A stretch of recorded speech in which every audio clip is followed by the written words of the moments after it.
Hey, everyone. I'm a little bit blurry here. Let's see what. Welcome to Friday Night Beat Chat. Hey, Tom, Kimberly. Hey, Randy, Billy Lee, Keith, Mike. Let me put the invite up for everybody to get in.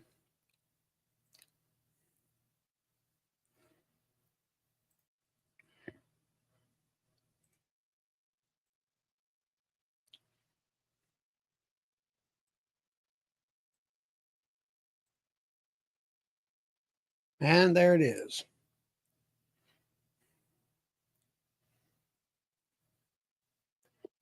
Well, here comes Bill.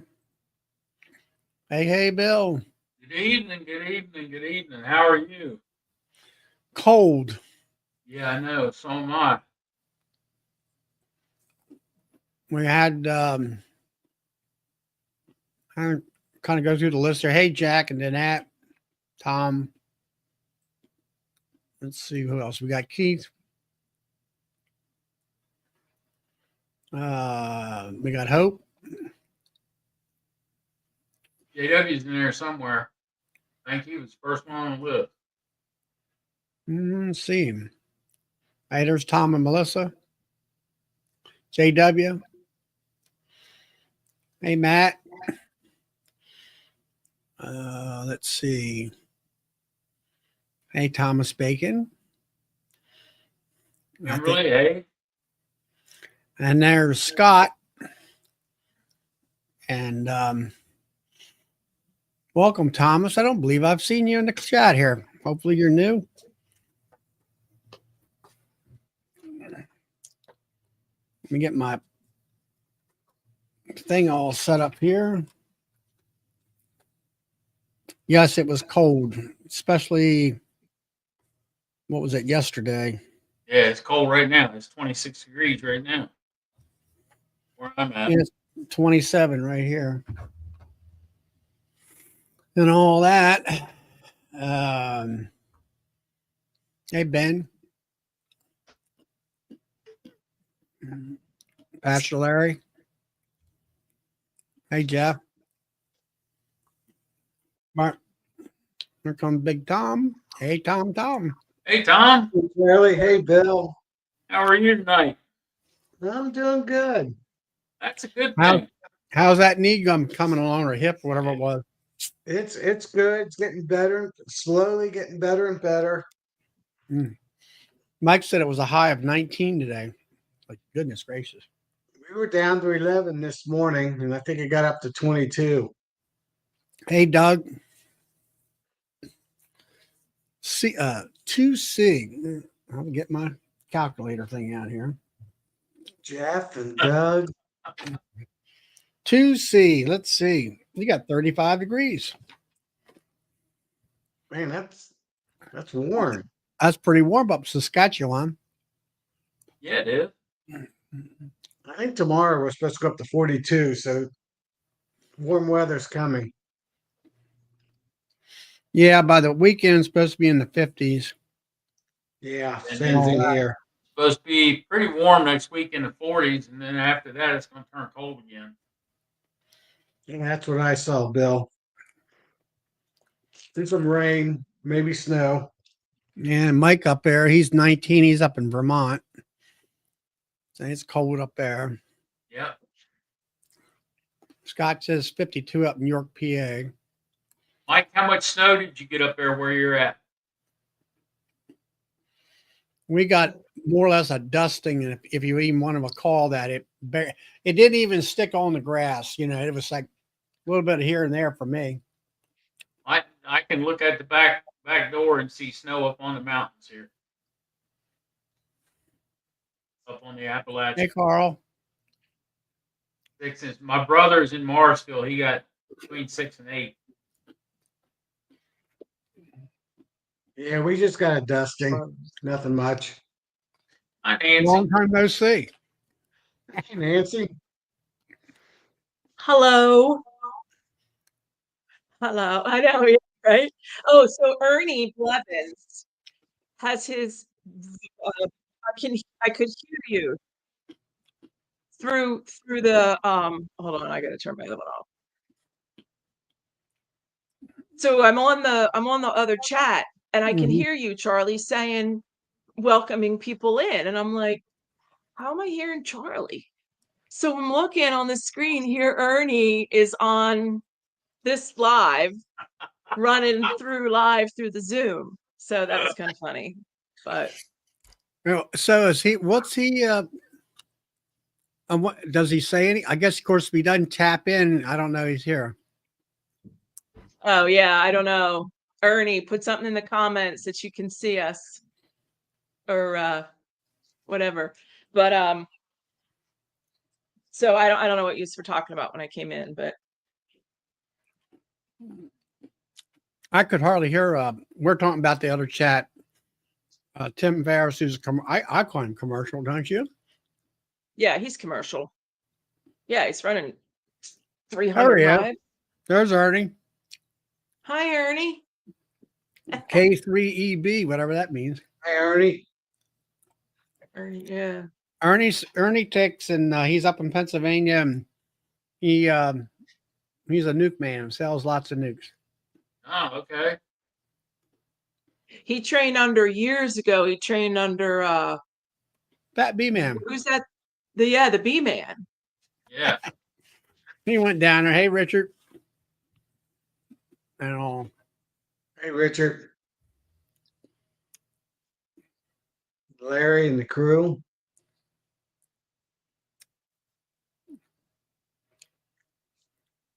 I'm looking for. I got another guy, Mike. Mike's from what, Oklahoma? Mm-hmm. Yeah. So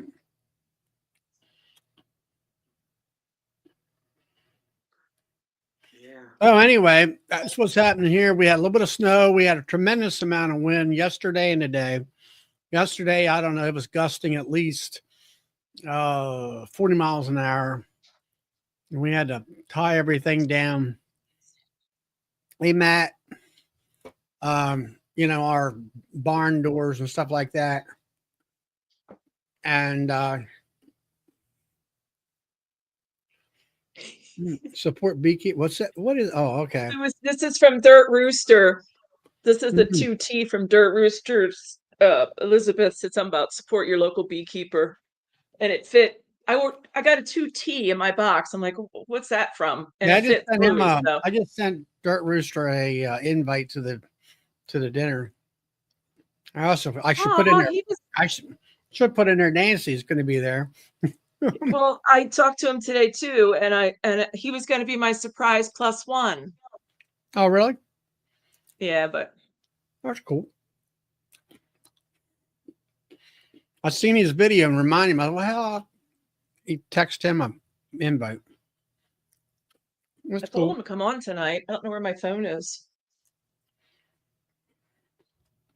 So, do you want to talk about my mic question, Charlie? Because I can't. I'm not going to be on camera too long. I could get ready for bed.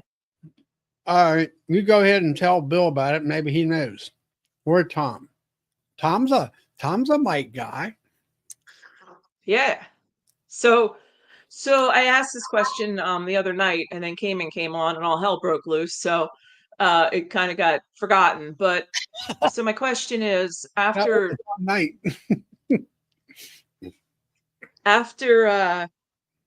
looking at these hives that the Canadians are running up there that are all packed out with honey and then bees, there's no brood.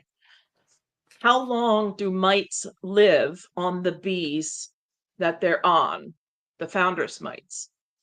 Like, how long do they live? I read that once. Okay. Hang on, I'll look it up. I've asked these quite a few beekeepers, and I've had some beekeepers talk in circles because they didn't know. And then I have another answer that people have said, and it's the same answer that I think is the right answer. But just curious, what do you think? What do you know? It was longer than I thought. I thought it was like a year, but I don't remember. All right. Here's what I've searched it on the internet just now. Adult female mites can live for about 2 months in the summer and up to 8 months in the winter because they cluster with the adult honeybees. Yeah. Okay.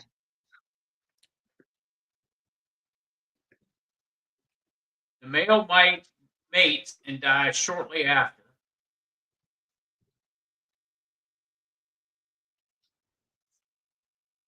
Can you help me? Can you bring him in like 2 minutes? I can't Why hear Okay, you. sorry, I had to let Louis out. So you said 8 months? A female mite can live for about 2 months in the summer and Mm-hmm. up to 8 months in the winter because they cluster with the bees in the winter. So they stay who did they attached in the cite? winter. Who did they cite on that article? Who cited? Uh,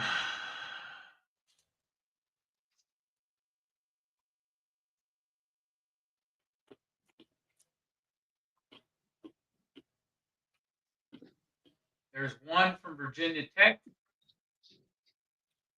People usually live 2 And months. there is Could overwinter one between from these hardening Planet plates of Health eggs Australia. Okay, There's Keith. Read Keith's comment there. from Keith, yeah, I backtracked here. I had to go let Louis out. So, Keith, okay, so I hear you there. Did anybody else put anything in? Yeah. All right, Keith. What's And Fred so- say? I haven't asked Fred yet. Well, Fred's not here, but Did you see the latest? What Keith Spillman said? Without bees and brood, the mite can survive no more than about 5 days. without bees. Okay, right. Okay. And brood, Okay. Right. and then they Right. can, however, live in a comb with sealed brood, 68 degrees For up to for 30 up to days. 30 Yeah. days. So I'm talking about so if it's 8 months, then they overwinter like Keith said, where they go under not the tectonic plates, but yeah, underneath their okay. That's why acylic acid vapor is so effective during the wintertime because you Yep. go in the spring with zero mites or very few. All right, here's an article from USDA on Varroa mite life cycle and reproduction.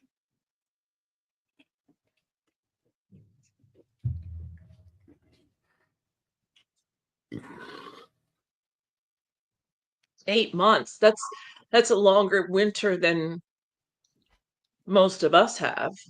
Yeah. So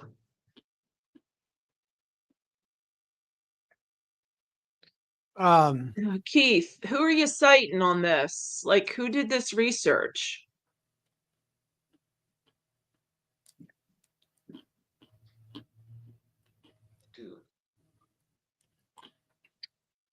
To 3 months. On DNN says 3 months. I mean, I think Ramsey would have to have, right, Charlie? It'd be Ramsey, or who else? Who else would be who's the authority? I would say Dr. Sammy Ramsey probably the best authority as far as I'm concerned. He was the first guy that gave me answers to my questions when everybody Yeah. else gave me answers of we don't know. I think it's this, maybe that. He actually come out and said this, and this, and that. Yeah, but I mean, I don't. I just thought of that when I'm seeing those guys with those packed out. I thought, oh, wonder how long. And yeah, I could have Googled it, but this is way more fun. You're Now, making my me work question, this my answer, question, Nancy. my question is this. I mean, I have my mite treatment program. Let's start out, let's say September, the 1st of September. I'm doing formic acid, 2 pads, and all that. Then I feed, and then I start like this year. I started the 1st of November, and I'm hitting my highs with OA basically every 2 weeks. I'm gonna try to do that throughout the winter. Do you think that's over treating? Or do you, I mean, Me? every time I check the drop board, I still got mites. No, it's not overtreating. You can't, you pretty much, from what I understand, is you pretty much can't overtreat with AOV. You can't overtreat because you're just, you're frying the legs off the mites or the feet pads or whatever. So, you know, no. I think just every 3 days for 21-day cycles, really repeat that monthly. Or not even, January, February, up here, in Pennsylvania, outside of Philly, you know. Well, what I'm getting at is like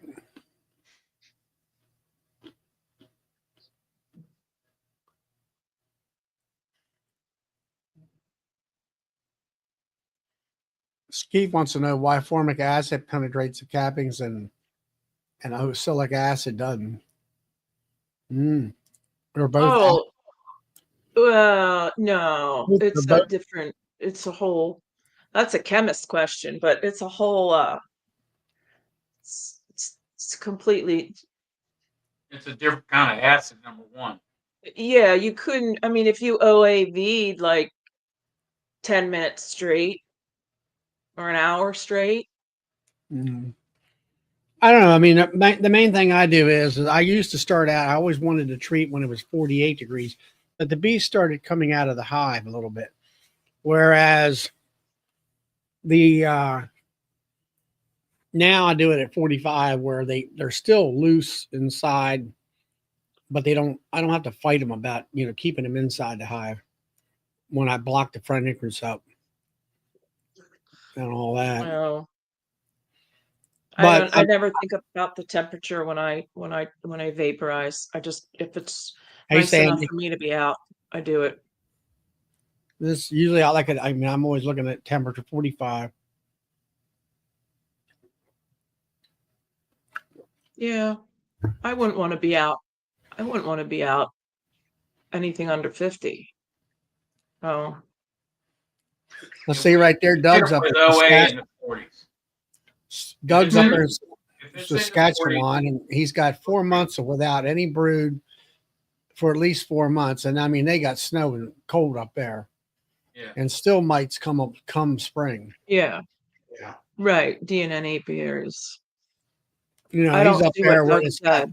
where they got 6 feet of snow and it's 20 below zero. Seems like. And what Hey, did he say, Charlie?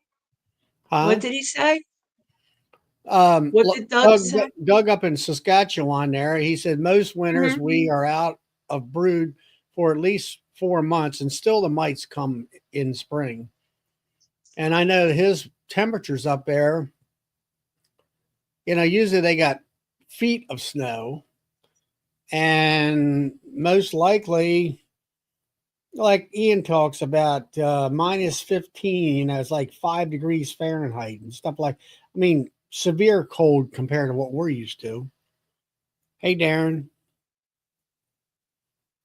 Every turns Yeah, but, crystals and accumulates on the cappings formed because of gas. but the bees harbor all the mites and the small hive beetles too, because they keep everything nice and warm.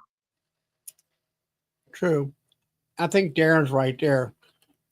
Crystallate versus raw. Mhm. Yeah, yeah.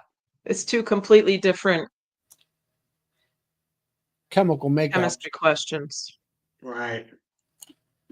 Oh, so Charlie, back onto this mite thing that I'm on.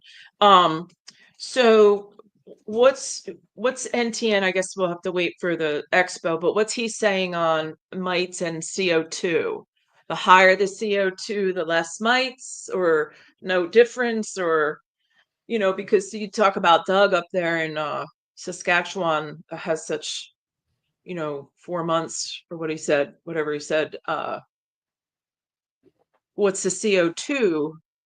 Well, thought about that when Ian was talking about 8,000 parts per million and all that, or 80,000 or something. And I looked it up on the internet and found that the guy that Ian and Brad talk about Dr. Curry. He actually did experiments in Manitoba University, and he put dry ice in there. It was about a 5-year experiment. The problem of it was it got kind of waylaid by COVID, and they had some different issues about keeping the environment sealed and that kind of stuff. And I think he said that the CO2 would kill mites at a certain level, and where it wouldn't kill the bees any. Hey, Amber. Okay, Nancy, here's a new one for you. Alfredo Flores in 2004 wrote an article on natural fungus could be a non-chemical alternative for beekeepers looking for ways to control parasitic Varroa mite. And it came out also in the Agricultural Research magazine in October 2004, and it's that's put out by the Department of Agriculture. 2004. Yeah, that was put out in 2004, and it's That's 20 years ago. That's too old. is printed by I USDA. wouldn't put any. I wouldn't put, and there's nothing recent to even support that paper. So yeah, it's 20 years. Yeah, I don't know. I'm I just find going out. I find out. for they- USDA trying to find the answer to the original question. I found out. I find out the old information is more accurate than today's information. A lot of times. But then there would be new papers supporting it. You know, someone would have put a paper out. No, to- not Not nothing necessarily. changes. The only way they Yeah, write yeah, new papers right. on stuff like that is if they feel that the research and the time put into the research is worth it. It's adequate. So if somebody from USDA comes up with that and they've already proven that it works before they ever publish it. So Yeah. this may not necessarily be another paper out there on it. Yeah. So it's Yeah, just I'm reading here. a wide variety of answers. Elevated CO2 does kill mites. It says. It's just I can't find what level. Well, NTN will be speaking, so he's the top dog on CO2, so he'll be speaking. Yeah, that's one of the ones Grant on my coming, list. right? Joey says about a grant, right? Yeah, that's true. That's true.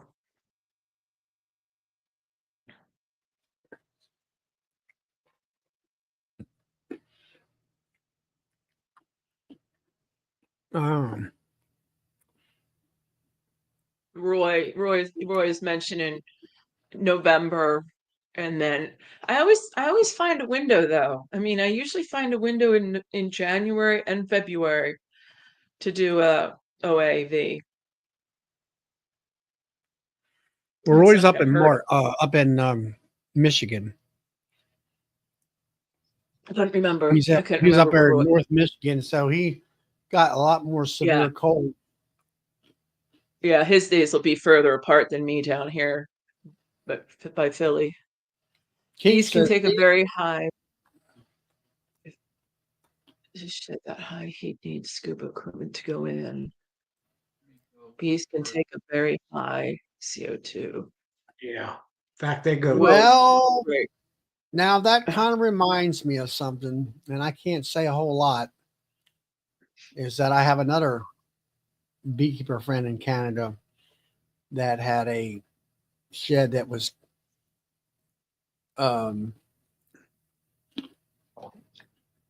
let's just say he kept his shed with CO2. That's the best I can say about it. And he had a very good outcome. Well, I know the past 3 or 4 years now, I seal my hives up, and I know my hives get pretty high levels of CO2. I've never measured it, but I know I've already opened up in the springtime, and they almost look like they're dead, but they're not dead. They're just CO2'd. All right, Nancy, I got where that article, that statement I gave you, it comes Mhm. from Oklahoma State University Extension. We got a buddy down there. Huh. That's where it comes All right. out of.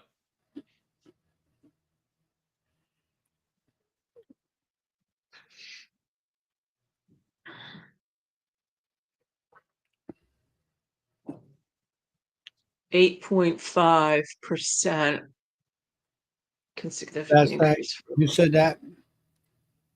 Michael Seeley. I Okay. found online that 8.5%. What? 8.5% what though? It's like Amber says, how long does the level of CO2 need to be maintained? Yeah, has already been Yeah. mentioned. I don't think there's been a good study on that yet. Been Don't completed. either.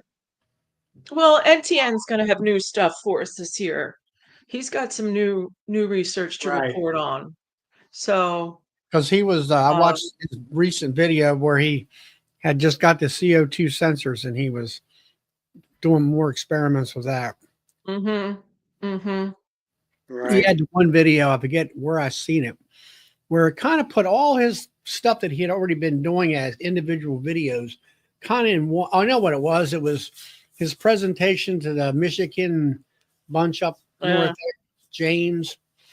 And it was a nice presentation. I watched it and it kind of put all the little things that he had been experimenting with kind of into one group. And it was like how the bees moved around and the heat dome and I don't know, just a bunch of different things about it.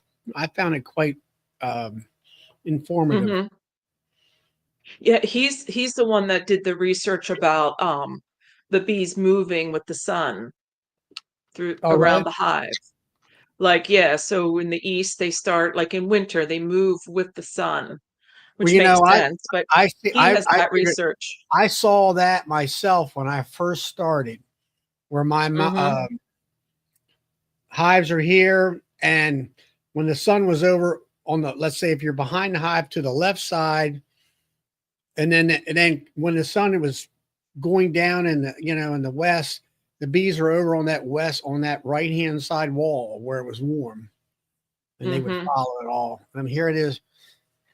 I always find it interesting how they can do all that. Everything is dark inside. Where they live in the dark.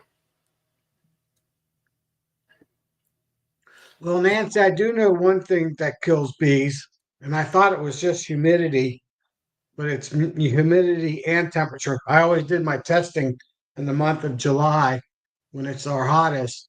But if you get your hives up to 100 degrees or more, and you have your humidity above 70% for 14 days, you'll kill every mite in that hive. All And right. Say it again. you'll kill Say it all the again. mites. You'll kill 14 days. So if you got 100 degrees and 70% plus humidity for 14 days, you will kill every mite and every egg in your box. I'm pretty confident I can say that because I've How been do you doing that do now. that? What's How that? do you I use silica for the humidity. I take white, clean silica. I put them in a craft lined bag. I soak it in water and then I put it on the hive, and it will keep that humidity up about 14 days. And I always did it in the middle of summer, and it was already 95, low 90s, 95 degrees out. So those boxes, the bees were bearding a lot. Those boxes were hot, being out in full sun. I I had a temperature reading when I did the test, but I never wrote the temperature down because I was thinking it was all humidity. And when Vito I would Pharma made that same statement about 1 to 2 months in the summer and 6 to 8 months in the winter. And they put the video ad on it a year ago. So I was reading the comments. Say it again, Bill. Vito Pharma put a video out on YouTube a year ago. And it's got the Yeah. statement in it, the same statement I gave you from Oklahoma Extension. They live 1 to 2 months in the summer and 6 to 8 months in the winter. So they are overwintering.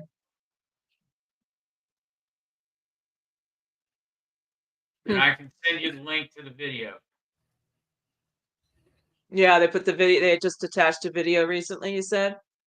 They put it out a year ago, which is recent. So another question I had a couple months ago that never got answered was how hot is too hot for bees? At what temp? And I'm looking over here and I think someone's touched on it. 115? What was that? I think that was used for those heaters that remember up there at Chester's thing where you were selling stuff and the guy had those bottom heaters for the hives. Yeah. They never really took off because it took forever to get anything done with them. Somebody was going out of business. So Lee, how you said at that temp, what's the temp? Would it kill the bees down there in Louisiana? I thought I read 114. Somebody says has to be constant one, but I'm not sure what has to be 115 degrees. The But bees is or the that mites or what? temperature in the hive or the ambient temperature around the hive?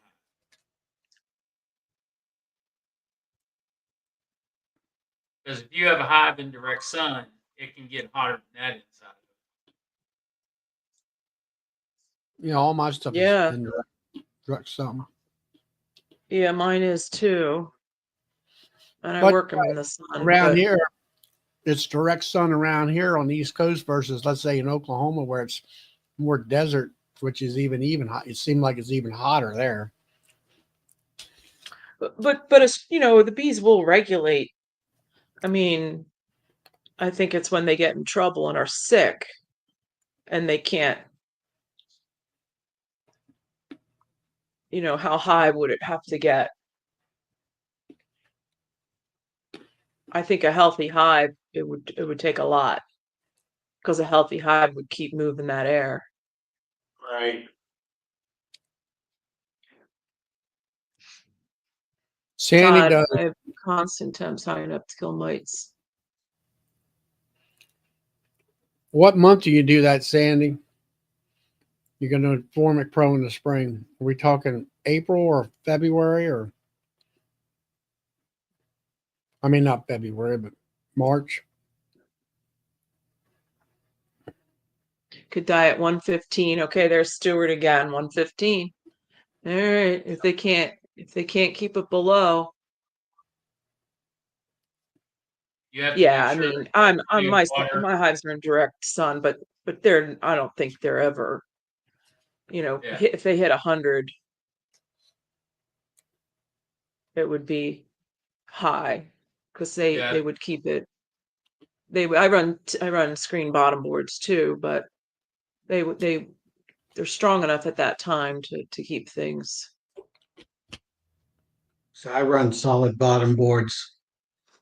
in the 105 middle- mites die at 105. Yeah. Yeah, I What think of it Ramsey is. was doing. I don't think you can, like you say, maintain the temperatures to do all that stuff. Here Well, I we know go how with to keep OSU them again. They're saying that the bees bring in excess water and place it around the hive and fan it to create an air conditioning effect inside the hive. Right. Right. Level. So a strong hive is going to be able to maintain itself. They also use the drones to do that. Drones are also used to move air. Sounds like a flat tire far away. Yeah. Did you ever hear it? Bum, bum, bum, bum, bum, bum, bum, bum, Yeah. bum, bum. Yeah. That's the drones.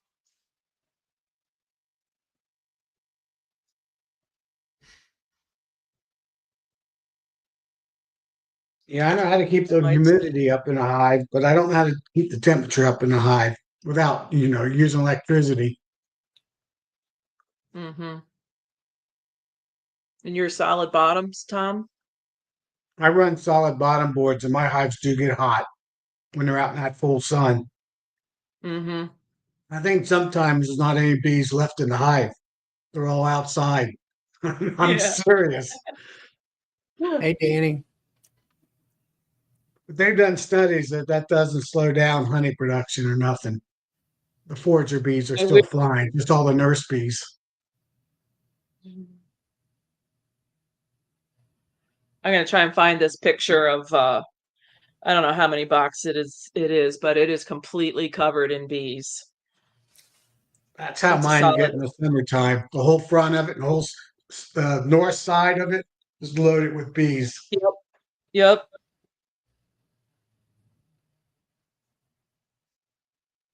And by night, they're all back inside. Mine stayed out. So, some of the Mine, real hot mine. nights they did, yeah, or a cluster of them did. That's a solid bottom. Now my screen bottoms didn't do that. It didn't like they'd go in at night. But I Right. have about maybe 4 solids down there. Hey, Brian, my knee's good. It's real good. Walking normal. It only hurts a little bit going up and down steps. I feel it. I actually did a little jog the other day. Jog for what? Jogging. Nah, you don't want to do that. I Beat just gotta yourself. test that knee. I gotta test that knee out. Yeah, well, just Here you take go. take it along easy.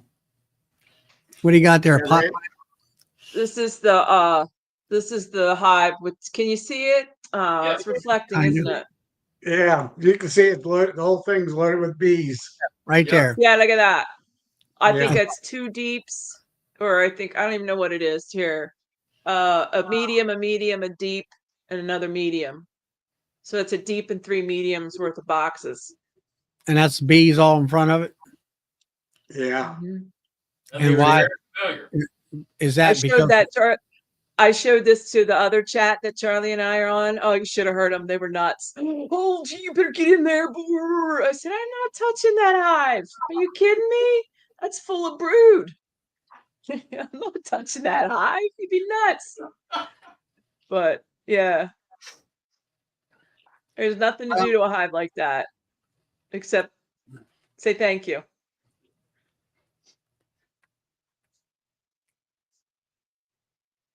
What else do I have in here? It's interesting. I don't know. So I hope we haven't confused you too much, Nancy. About what? The mites. oh, there's the different statistics and stuff. I don't know. Yeah, I mean it's just things you think, I and don't. you think, did anybody talk about that? Right. I think a lot of it is it's just like the treatments. Some people are doing formic in the spring, and some are doing it in the fall, and some are doing different other things, and it's like you kind of have to figure it out yourself to a certain extent. Yeah, you do. What's that? What is that? So, Is that pollen so patty? that is, I'll tell you what that is. It's a light, fluffy, extra that's in pollen patties. They didn't want nothing to do with that. That's all waste. It's like a fluffy, it was like a, I don't know what, fluffy. But that's extra Filler. in Hive Alive. It's filler. Yeah, filler. There you go, filler. That's what's in Hive Alive, and it's a filler. That was a filler in Hive Alive. Yeah, in the pollen patties. So they leave that in every one of their pollen patties. Is all that trash? No, not all of them. That was that was a real excessive amount. They would just drag that out. That was So excessive. what about have you heard much about these what do you call them, bee bites? With the I know that you had the green stuff years ago. Spirulina, yeah, yeah, it's great. Spirulina. It's great. Well, now they got bee bites with spirulina in it from Oh DMF or something yeah. like that. Yeah, yeah. I'd like to get a little bit of that. Maybe they'll have that Go free at home with. Navi for a little sample package. Yeah. Because I'd I like know to that bring one some of guy that that home. comes on here, and I can't remember his name. He's up in New Hampshire or someplace. He still mixes his own spirulina and everything. They loved it. Loved it.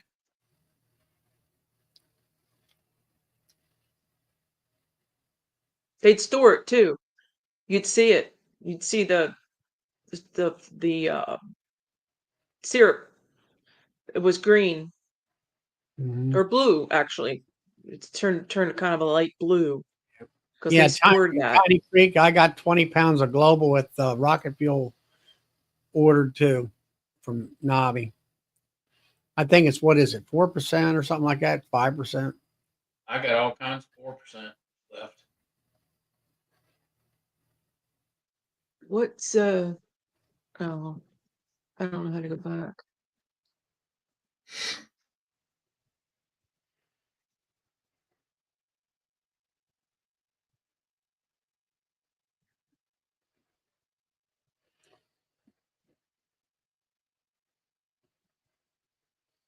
Yeah, I see him reading the comments between solid and open screen bottom boards.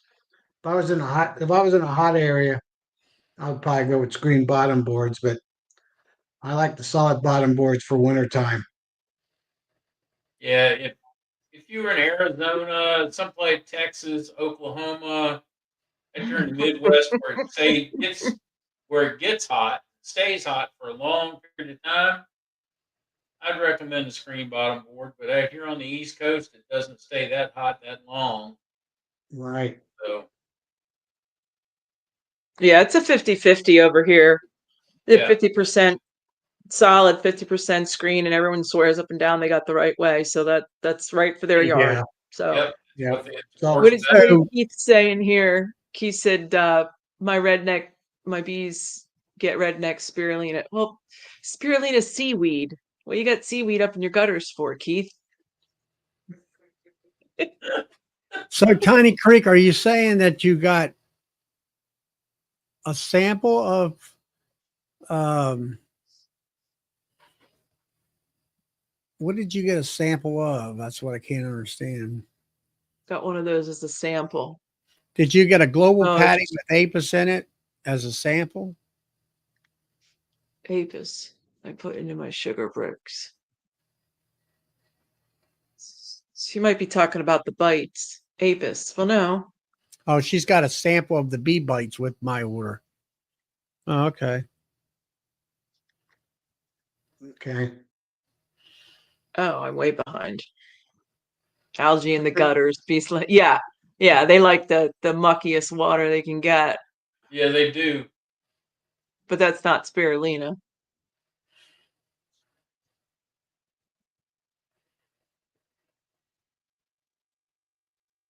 Yeah, when I had my pond, they'd be right on top of Yeah, all this junk that was floating in the pond.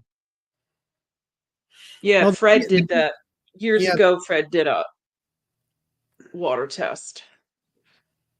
yeah, the bees like the algae and stuff because it actually has minerals and things of that nature in it that's what they're looking for. Right.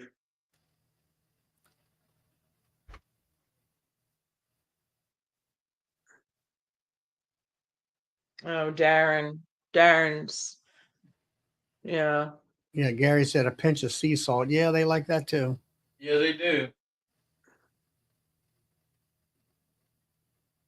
Yeah, I'm the same as Darren. Middle of July to about the middle of August, it's hot. Or 4th of July to about the middle of August. Yeah, I don't know. I mean, I've always ran screen bottoms. That's what we started out with. But I mean, right now I've got all of my chloroplast boards in there. I block it all off Mhm. winter time. Right. Yeah. Yeah, I put the boards in. I put the white boards in too. It helps me monitor what's going on up there too, up in the That's what I hives. use. I like doing it monitoring like that better than Yeah. the sugar shakes or alcohol shakes. Well, yeah, just through the winter, you can see what where your cluster's at, how much you got, what's going on. Late placement. You can tell when they're starting to run wax in the spring. Salt block in the field out there. Oh, neat. Yeah, that's neat. Baltimore. I like to do that. Did you dig a hole? Baltimore, greater, do you dig a little hole and put that block in? Salt block in the I field. know that's Lynn. Um, Oh, she's on a horse farm, so she probably has salt blocks out there for the horses. And then you got hoof puddles where the rain and everything are. yeah, Right. if it would puddle around the salt itself. Yep. They do like the mineral blocks. God, all right, all right. Like Doug Yeah. here, he's got mineral feeders for the cattle and lots of bees visiting there. I've actually, you can go to the feed They're store. You just can on the buy ground. Yeah. a mineral block that's no bigger than a regular brick Yeah. and stick it out there. I know the Fat Bee Man years ago said, take a cinder block and turn it up on its end and put your salt block in the mineral in that pigeonhole. And he said it'll keep most of the rain off of it so it don't melt it. And the bees will go in there and grab it.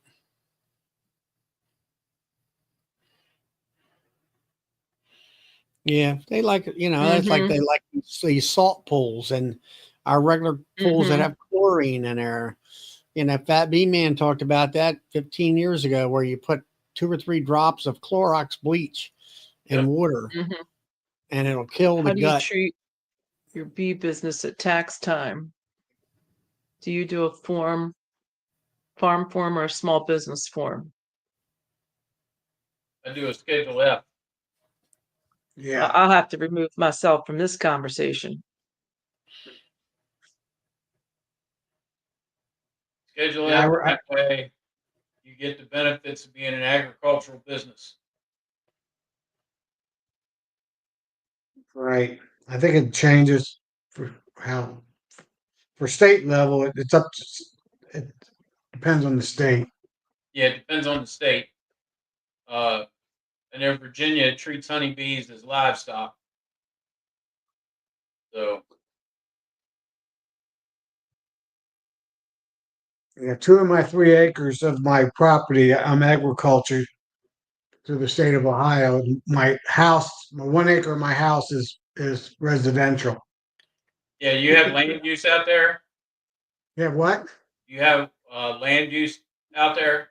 Yeah, well, Uh, they have a program called CAUV that for people with small businesses or beekeepers can apply for it, and you don't have to pay property tax on it either.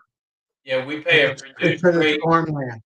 Yeah, we 1 acre comes after your house, and then the rest of your land is in land use, and it's a reduced real estate tax on it. Right. I think it cuts the rate in half for that.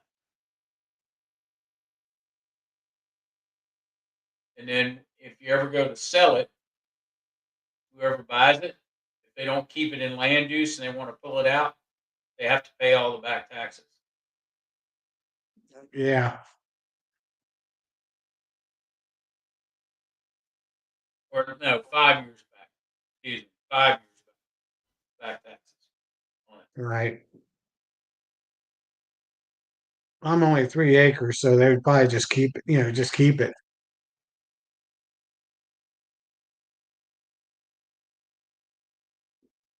Now that land use, is that a zoning type of thing like RR or ag or Zoned agriculture.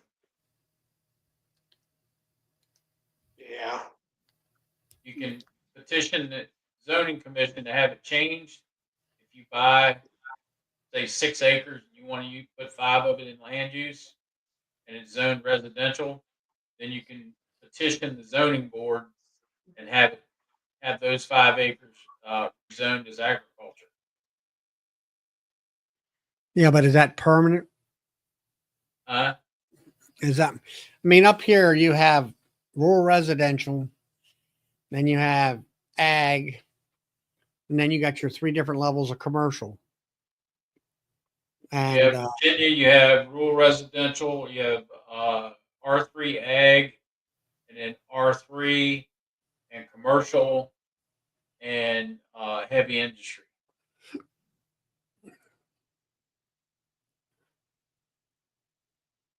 And you have straight agriculture. mhm. Yeah, but oh my. Pretty nice to get that tax break though.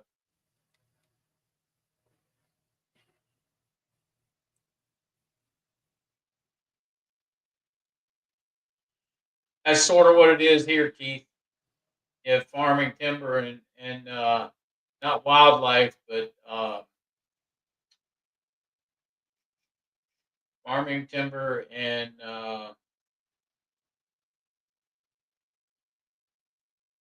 there's another one. I can't remember what it is now. 3 of them for you that you do land use for.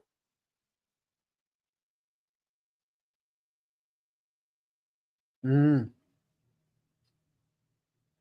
Somebody said something. Let's see. That's what Ohio doesn't look at acreage. It looks for 3 years that you make $2,300 gross sales. yeah, they 3 years. require here. They Then require $1,000 a year in receipt so and a Schedule F.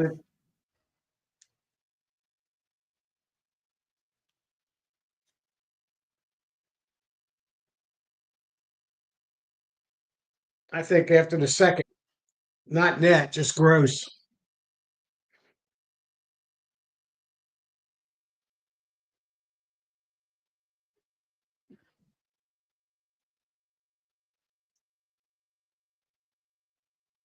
Hey, Pete. Repeat.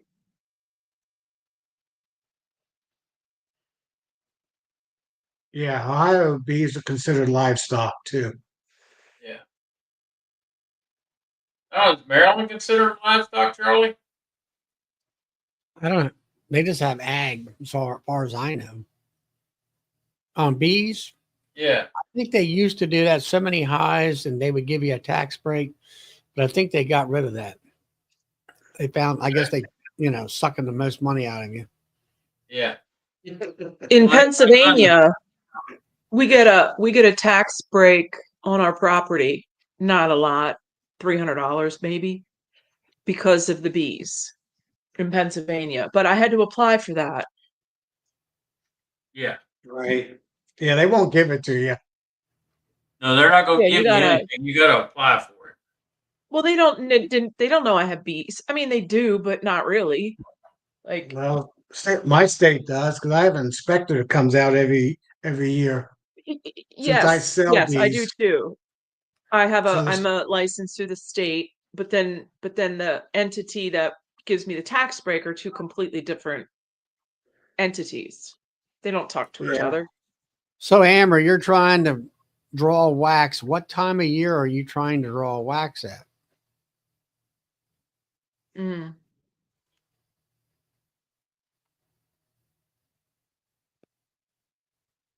Secret I tried being. You only can No draw idea. wax from bees once to draw wax. Right. Most of Yeah, the it's not a time. strong enough hive.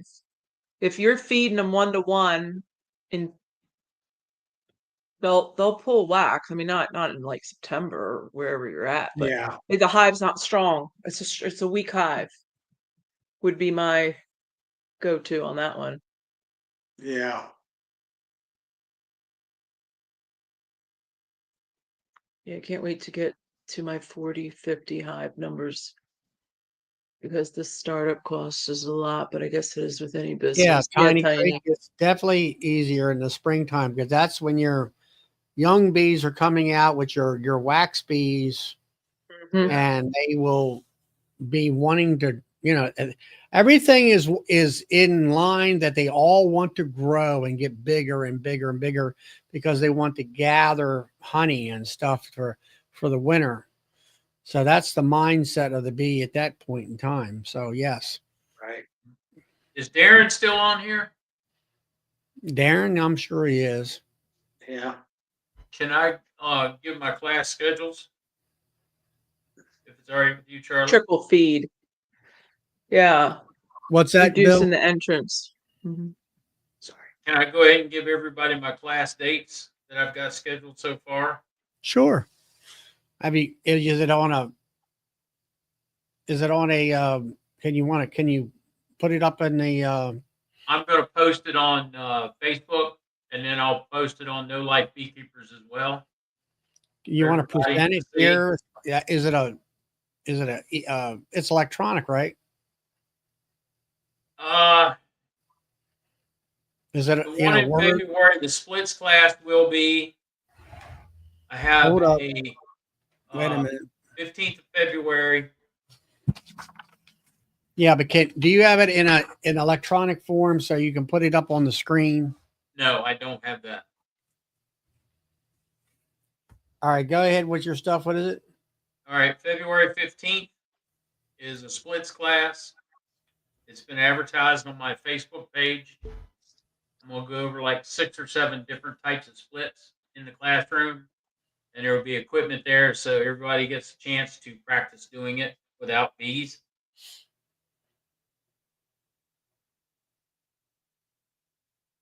Then what? March 29th, I've got a pollinator garden class tied to a nutrition class. That is not going to be online. That's going to be in person. What is it? A nutrition class? It's a nutrition class, and then in the afternoon, it'll be a pollinator garden class. What plants to plant. It's going to be done by a local nursery here.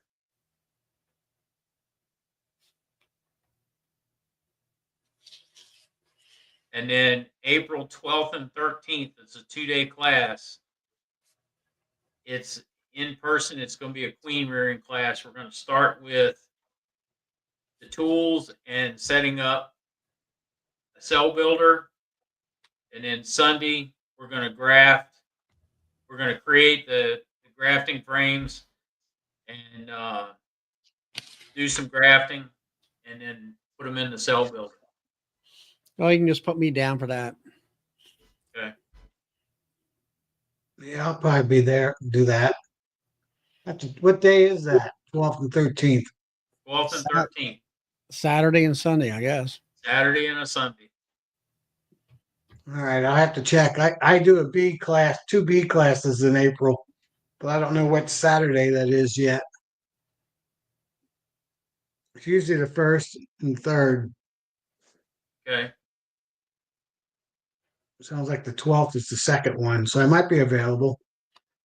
Now that's in Virginia there, not Ohio. Yeah, that's in Yeah. Virginia, Tom. Take a little ride to Virginia. There's plenty of accommodation around. Yeah, I can tell you that for sure. Yeah, my classes will probably be the 5th and the 19th. If I had my gas. And right now, that's all I've got scheduled out so far until June. And then I've got a honey harvesting class in June. And Read the probably number, gonna tie- Charlie. And I'm going to I'm tie gonna that be- in with a pollen identification class. What's that, Tom?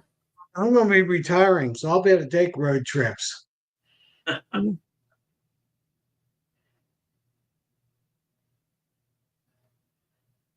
Right now, I work Monday through Fridays, and I do bees Monday through Friday, Saturday, and Sundays. There you go. I always like to have a road trip ever so often, get away from the mill. But no road trips, not many.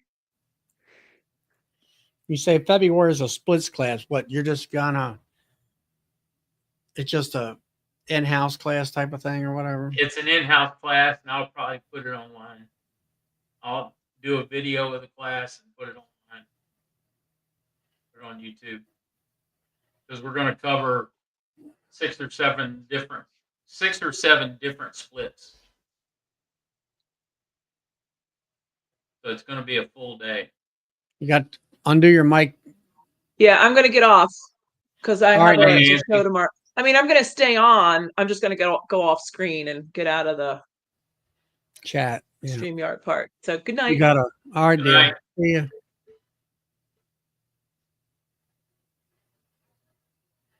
Hey, Paul.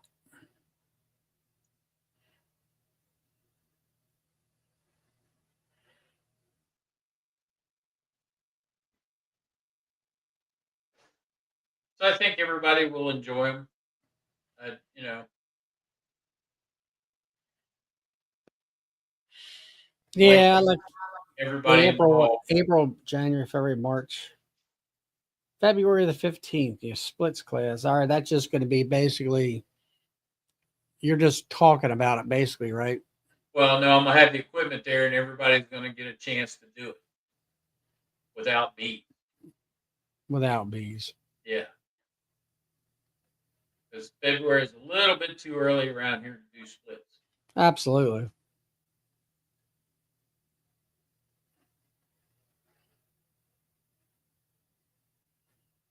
Nutrition class. What is that? Are you teaching that or what? Yeah, I'm gonna do it. I'm gonna have a master beekeeper come in and do part of it too from the Are we state. talking about? I don't know. I mean, Queen nutrition. yeah, but like Nutrition. fondant or any of these other products that you put in the hive, or Yeah, they're gonna talk about all that pollen, how to use it, when to use it, how much to use of it, pollen patties, when to use it, how to use it, that kind of stuff. It's basic, but it's nutrition and it's something that not a lot of people talk about. yeah.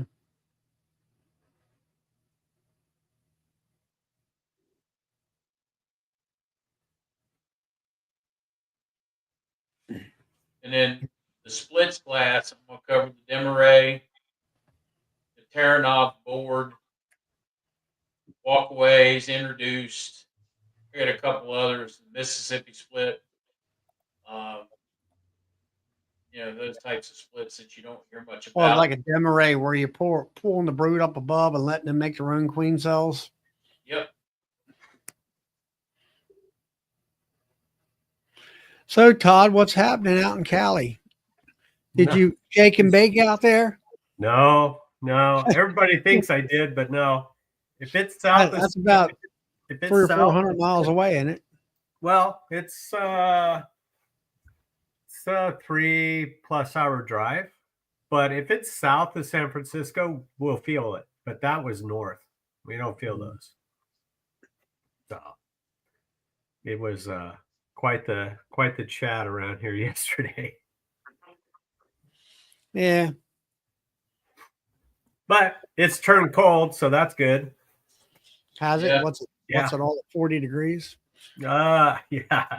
I don't know what it is right now. I don't think it got in the 60s today. Right now it's 25 here. Hey, Sandy, just off I just seen her there. How much snow did you get yesterday? They said blizzard conditions out here and on the weather channel.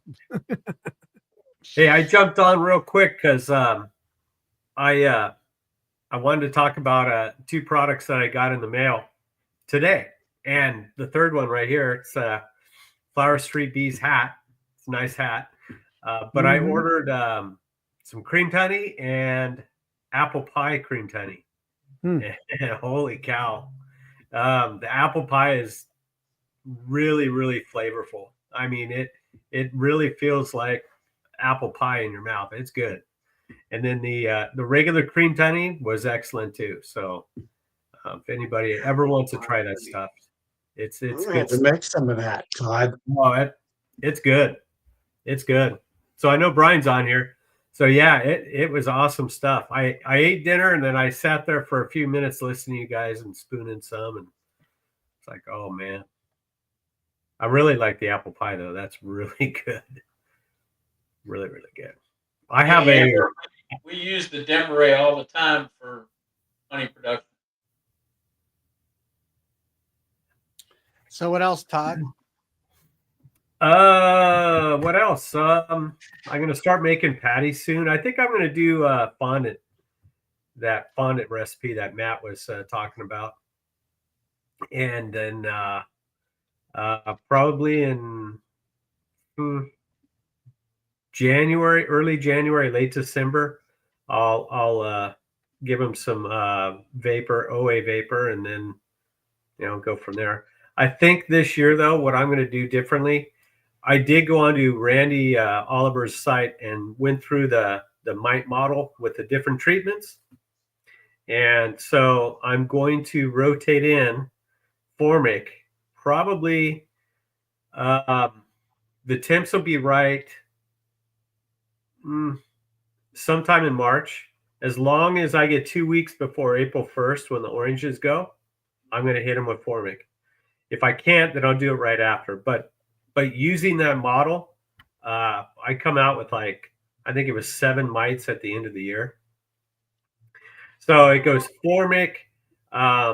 He has a OA extend release in there, and there's a formula, or not a formula, but a percentage. You pop that in there. So I'm going to do that in June.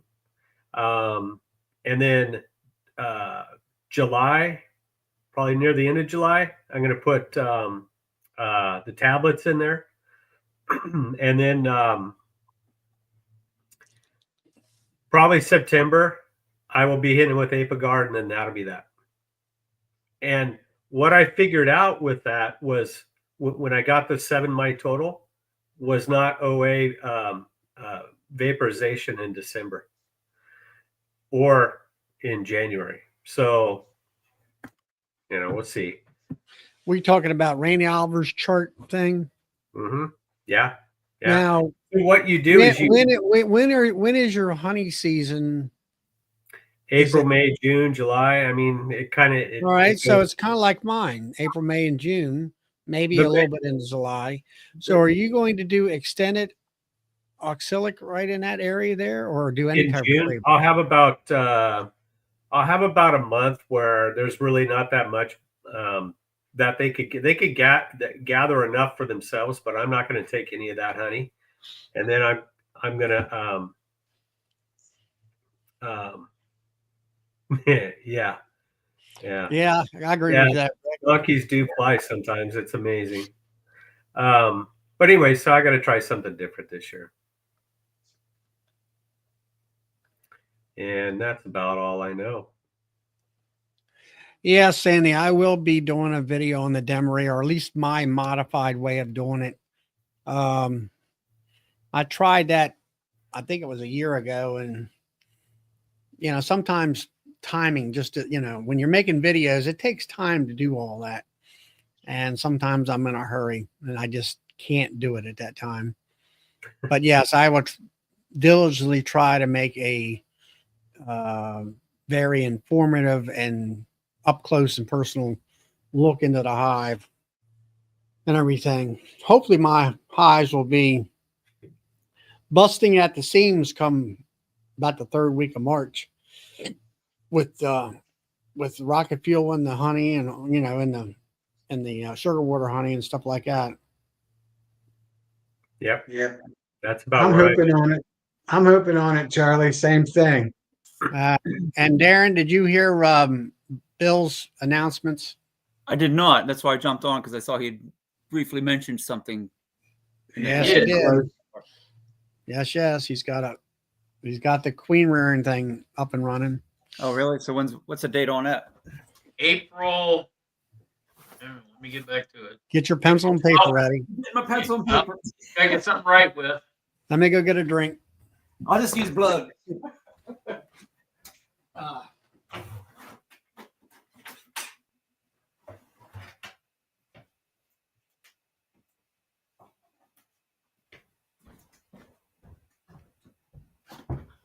Okay, I'm ready.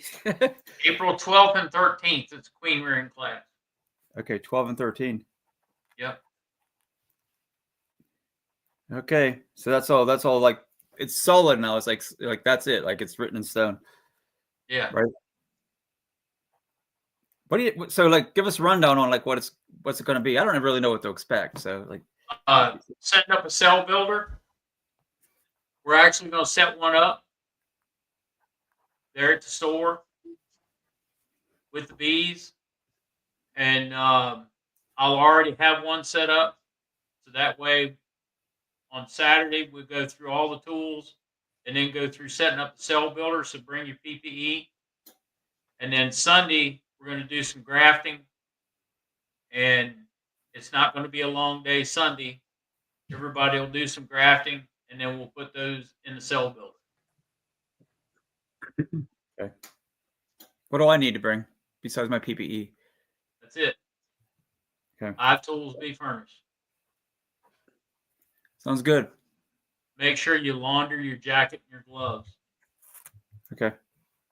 How close are you, Darren, to Bill? I'm thinking 3.5, 4 hours, something like that. Okay, I don't not mind too driving. bad. I'm a road tripper. I like doing that kind of stuff, but Yeah. yeah, I don't have a problem going down that area. I could turn that into like a mini vacation or something, I'm sure. Yeah, there's a lot of other stuff to do down here besides that. Yeah. Yeah, okay. Yeah. So is the sign up like on your website or what is Not it? yet. It'll Okay. be on the website when it's time to. It'll be advertised on Facebook, and then of course I'll let everybody on here know when to start signing up. How many people are you taking in this? 25. Okay. Sounds good. Interesting. All right. Thanks for letting me know. Not a problem. So do I need to sign up, Bill, or you just got me down? I'll take care of you, Charlie. How much is it, Bill? How much is what? The class. Cost. Okay. Those are the best kind. Yeah. No cost other than whatever you put out for meals and lodging. Those 2 days. And lunch will be provided both days. Put me down. I'm sure Bill won't turn down donations though. Yeah, that's what I'm thinking. That's true. I will not turn down. He does have a supply store, you know? Right.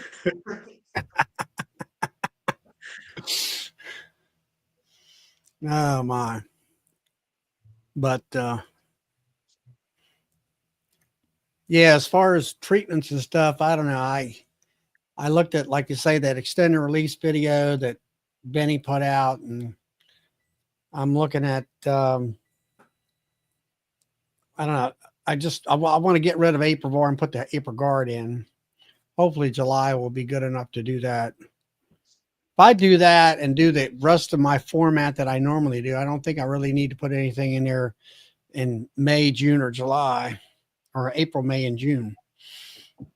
Free food via honeybees will be there. That's a long road trip, Tom. Via coming. Who else is coming? Maybe Carl will show up for that. Maybe. You never know.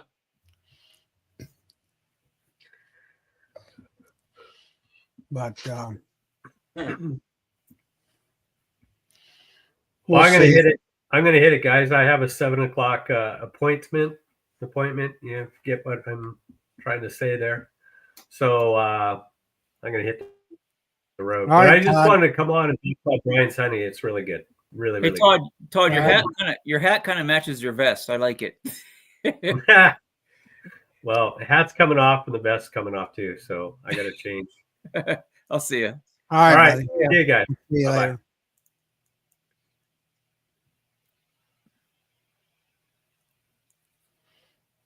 Yeah. So what's happening up your way, Darren? Is it snowing up there? It's snowing and it's cold. We didn't get as much snow as we thought. Probably only got like 3 inches, and it's almost all gone now, but it's cold. It's lingering in the 20s. For this time of year around here, that's pretty cold. Yeah. We were down to 11 this morning.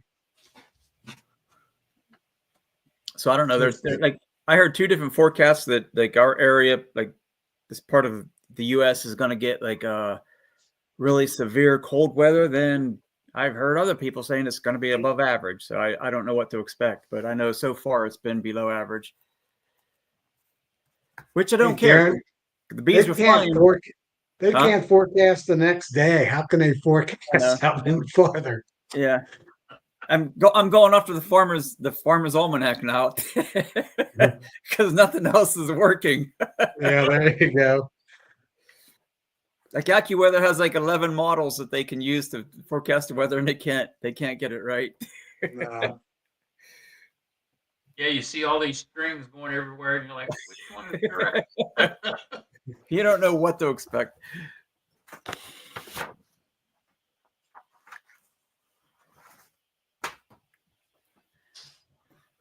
Anyhow, yeah, Bill, I'm glad you got this worked out because I can start making plans for this. This was one of my goals for next year. So Cell builders are not hard to set up. So no, but I think with the cell builders, we always at least myself, and by talking to other beekeepers, we underestimate what it really takes for a good cell builder. And yeah, that's why I'm going to have one that's sitting there that's already set up. And Just remember, you can't have enough bees in that box. you're right. So I'll have one that's already set up, and then we are going to set one. Well, that's my biggest problem is, like you say, Darren's, is getting the right amount of bees in there and all. The only wrong amount is not having enough bees in it. Yeah, it's but, just like doing a split. When you do a split, you think it's full, you shake more bees. Same thing with the cell builder. When you think it's got enough, put more in it. I guess what I'm looking for is I like a procedure. You do this, this, this, and this. yeah, You know, you might, once you kind of get the procedure down, then, hey, well, we'll shake a little bit more in there because I kind of can tell type of thing or something like that. And that's kind of the way I like it.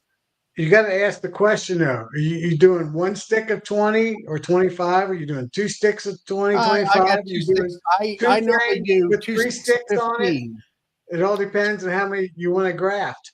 Yeah. I usually graft 30.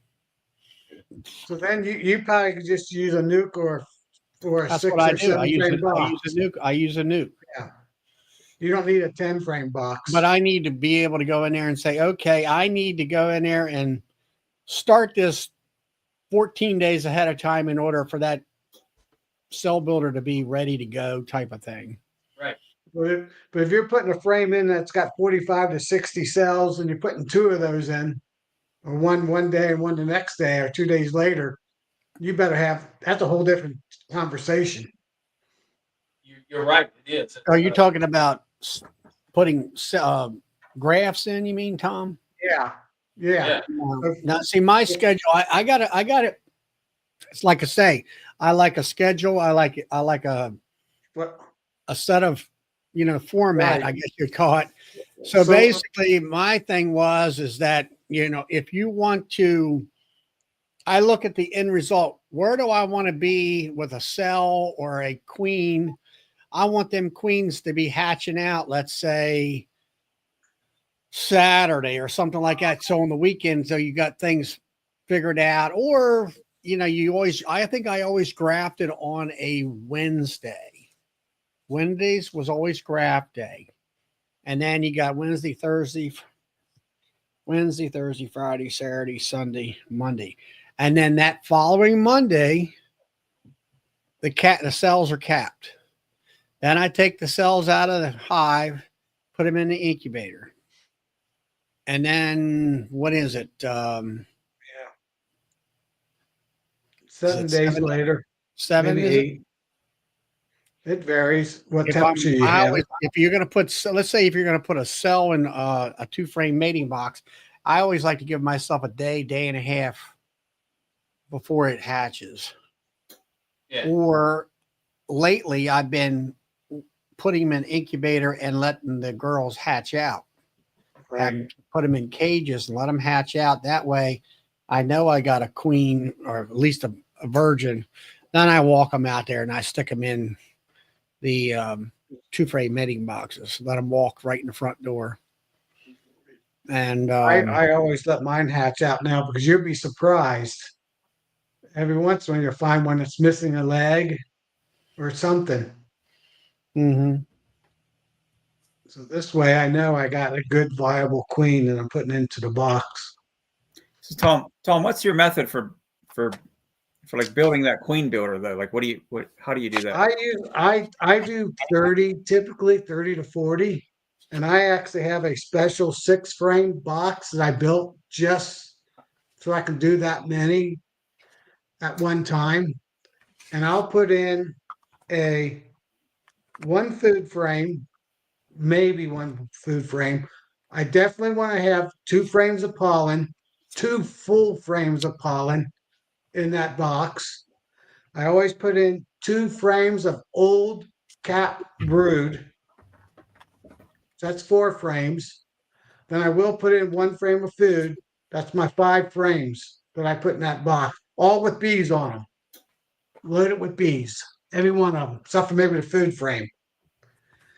Then in the center, I'll put in a blank frame, a not even comb frame, a plastic foundation frame, because with all those bees in there, they want to make comb. So I gave them a frame to make comb on, basically. I do this usually on a Saturday because I work for a living, and then I'll wait. I'll also then take 2 frames of nurse bees from another hive and shake them in there. So I basically have maybe 6 frames of bees in there. I'll have 7 frames of bees in there.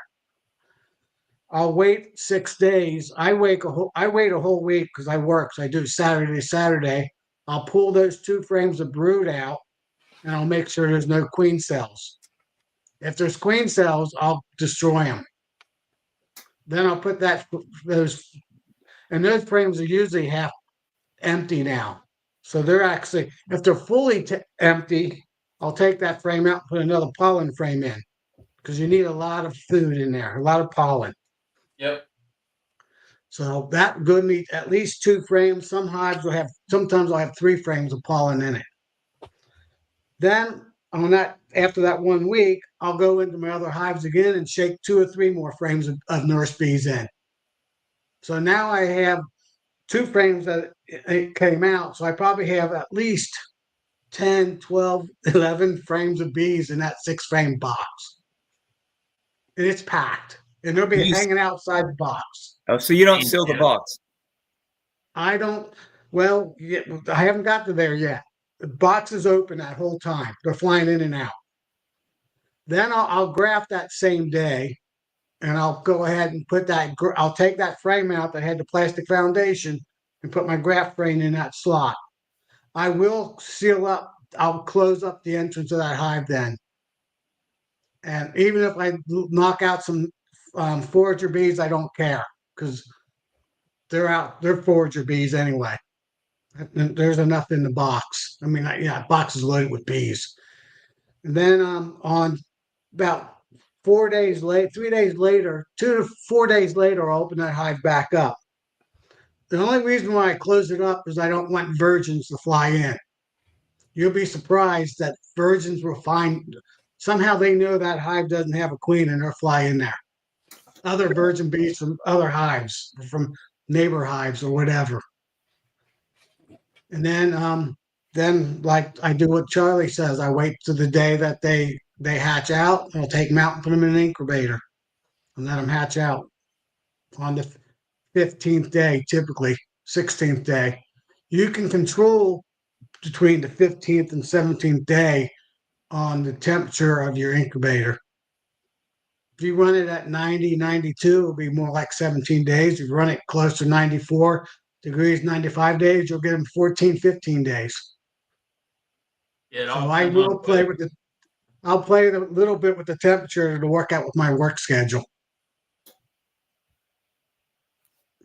So I make sure I have at least, if I got a 6-frame box, there's 12 frames of bees in it I mean, I know there's some, you make it sound really easy, and I swear I've tried all that. It's just like my bees always just seem to fly back or fly out. one thing I forgot to mention, Darren, is that when I check for the queen cells, make sure you shake all the bees back into the box so there's not many bees because you'll miss them.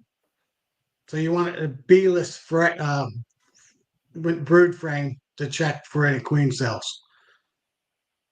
And if it's springtime, actually I graft all the way into August. Now I won't have as big a success grafting in August as I will in springtime. How many grafts can you get in a typical summer? Typical year. It all depends I mean, I only do 2 or 3 times a year because I don't really sell queens. I'll sell few. I'm just looking to replace all my queens, and then I sell my old queens if people want them, and people do want them because they're overwintered queens. And then I'll set up all my nukes in the summertime. That's when I graft the second time. Usually right around the summer solstice, I'll graft again to make up all my nukes for the following year to sell. Yeah, we graft 85 to 90 a week. Yeah. So that's a whole, he's doing 10 frames and he might even have 2 or 3 of them. So he can keep putting frames in and rotating them around. We have, since we do that many a week, we've got, I know 20 cell builders set up at any given time. And also, one thing I didn't mention, I can graft 2 times in that box. Queen doll.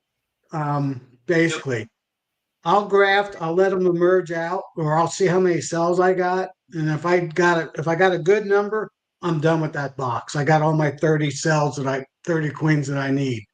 If I only get 25 queens, when I realize after they're capped and all that, I'll graft again and use the same box. I already took the cells out. I'll put new cells back in, and I'll get the last remaining ones that I'm looking for, or for people who want queens.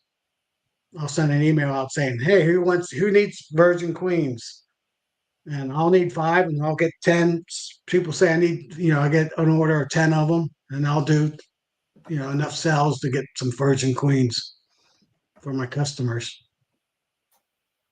for my neighbors. Yeah, it sounds like you got a pretty good system set up. But the key is you can't have enough bees in the box.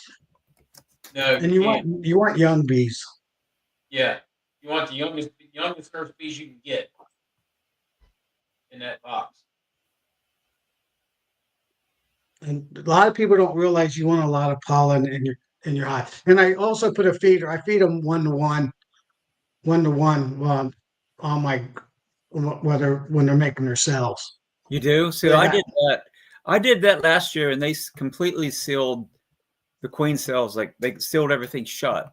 And I thought, like, what just happened? Because I read that you should do that, right? So then I started reading again, and they said you shouldn't do that because what that does is like you got different bees at different stages, and you got the bees that are like they're they're wanting to rear the queens, but then you got the other bees that they want to do is make wax, and they're not concerned about. And they got all that food coming in, right? All that. Remember I told you I put a plastic foundation in? That week. So they're building wax. And they build enough wax typically that by the time I take that out and I put the frame in, they're then building queen cells. And I'm taking that queen cell out, I wait till they get capped. So that's only 4 days later. 3 to 4 days later. Yeah. I figure I'll get good at this at one point. Just like in beekeeping, I just keep trying it until I get good at it. I'll figure this out sooner or later. Then maybe I'll be good at queens. But it does take practice. Yeah. And grafting the shell itself takes practice. I mean, how many years you been doing it, Aaron? 12. I've been doing it 12, so I should be good at queens by now. That's my big, my deficiency. But that's Well, I mean, the first year you might only get a 10% take. that's about what I average. And then as you get better at it, you'll get a higher take rate. But anyhow, Bill, I'm glad you're doing this. So I'm looking forward to it. Yeah, I want to do it because there are no advanced classes here in the valley, so that's why I'm doing it. I don't think there's any advanced classes anywhere. It depends on where you're at, where you go, and the beekeeping clubs that are around you. But there's none here in the valley because there are so many new beekeepers in Virginia that either they only make it a couple of years or 2 or 3 years and then they quit because they get frustrated or they lose their bees because they don't take care of them and they don't have a desire to advance any further than, even a hobbyist needs to know these things and how to do it in an emergency. They might get the pinch and need a queen and there's none around. So, I mean, even the way we drop queens, I don't always have queens. So, we ship queens everywhere. Yeah, funny thing, Darren, I have no problem getting virgin queens. My issue I have at my place is getting mated queens. In the springtime, I get about 70% return. In the summertime, I get like this year was like 30%. I usually get around 50%. They just don't make it back because there's just too much wildlife in my neighborhood. Really? If we get a good return on our mates when we mate open, we'll get 60, 70% of them back. But, the way we mate, we get a mate of 100% the way we mate. So we always have that. We won't sell a virgin queen. Yeah. So, Bill, all your queens that you deal with are like from the Latchaw queens? Yep, Latshaw queen. They're either Italian, Carney, or a cross between Carney and Italian, or Caucasian. Right. You're going to sign up for that Mine are trial? Caucasian carnies, mostly mutts in between. And I catch a lot of swarms from the Amish, so I don't know what they are. Every queen we sell is an F1 daughter. See, Gary Stewart was just saying that dragonflies are probably worse than birds for queens. And summer before last, my apiary was just like swarming with dragonflies. I was actually concerned because I was like watching my bees fly out of the hive, and then the dragonflies would just come and take them. Yeah, they'll pluck a forager right out of the air. Yeah, but then last summer I didn't have hardly any problem at all with the dragonflies. So I guess it varies from year to year. So what the dragonfly population is going to be. Yeah, we usually cut off mating. We'll drop our last set sometime near the end of August. And then they'll get mated and we'll have queens up through the middle of September. And then we cut it off. Yeah, I have dragonflies, bluebirds, and common orioles. They really eat a lot of bees. They don't even scare. They actually land right on my hives. Yep. Eat the bees right off the hive. Yep. Like I get out there, they fly out to the tree, I turn my back, and they're right back on the boxes. Really? Yeah. I haven't had it that bad, but yeah. I lose a lot of queens, virgin queens, mating flights because of that. But you're right. This past year, my dragonfly numbers were low in my area. And the drought is really hard on mating. It's hard on queen rearing. If you're in a drought, it's really hard to rear queens. Yeah, that's why I had bad luck this year because it didn't rain. I think It's I hard to get remember 'em. reading that dragonflies are on a migration. I think so.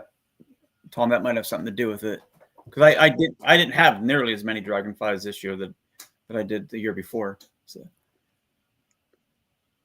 Yeah. but all that said, I'm glad it's winter time and taking a break from the bees. Yeah.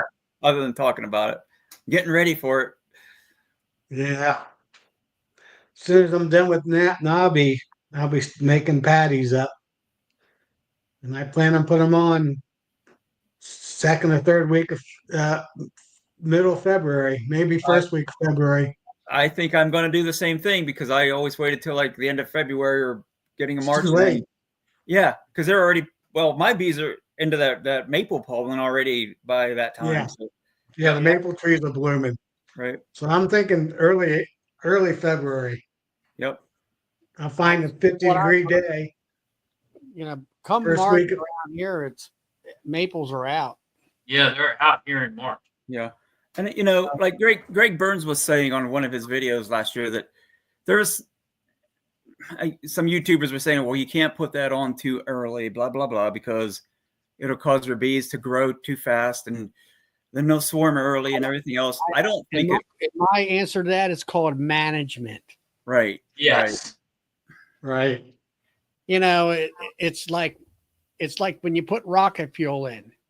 You don't wait to April to get in your bees. You No. better be in there the second or third week of March. Right. Yep. And you better be putting your supers on then. No, they're not going to get filled up, but they need the space. Yeah, because Far she's as laying far as- eggs like crazy. Well, they need to get rid of the population of bees in that brood box and give them a little breathing room up in Right. there. Tom's in Ohio, close to west side of Cincinnati? Yeah, I'm South Ohio, Southwest. I'm a mile and a half from Kentucky and 6 miles from Indiana.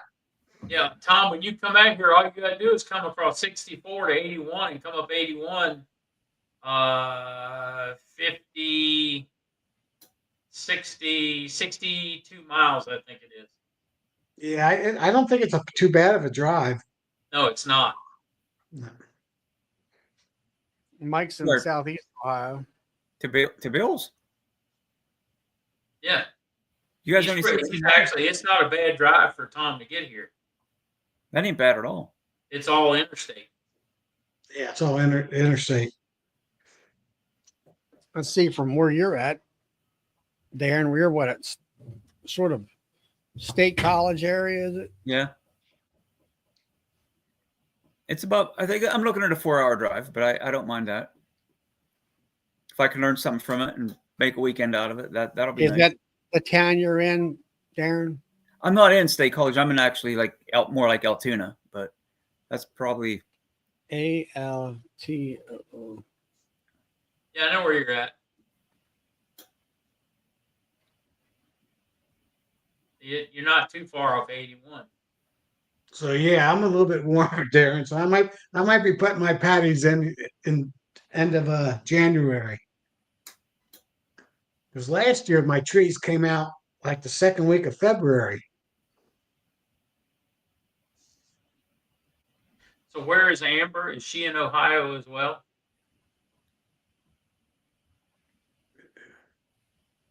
Who? Amber. Well, I don't know. see. Ask me. I'm Southwest Ohio, Hamilton County.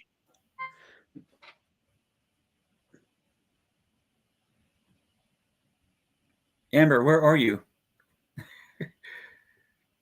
February 28th. Wow. She has to be south then. Amber's in Oklahoma. Oh, okay. South. That explains that. Yeah. Yep.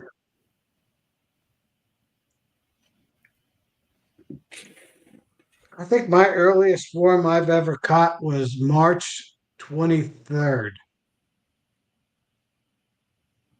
Where I'm at. Maybe March 15th. 15th or the 23rd. I'd have to look at my notes. Yeah, not last year, but the year before last, we were having swarms here in mid-March. When we had that real warm spell in March. Remember that, Charlie? Mm-hmm. Yeah, we were having swarms in mid-March. Yeah. Well, from Altoona down to where Bill's at is 2 hours and 45 minutes. Oh, that's not bad at all. No, it's not Come bad. down Interstate 99 to, let's see, 99 to 76 to 70 to 81 and goes to Williamsport. Williamsport. Not Williamsport. It'd be Hagerstown, wouldn't it? Hagerstown. Yeah. Hagerstown sounds more like it. Yeah, down to Hagerstown and 81. due south. Yep. Well, I'm going to put that on my calendar, Bill. All right. I hope. Yeah, there'll be some local beekeepers here as well. I did a small grafting class last year and had 10 people in it, and they did it for the fun of it. Is what they did it for. It was a local bee club, and they ended up getting 1 queen out of 10. So. Yeah, see, that's what I don't understand. They said they did it for the fun of it.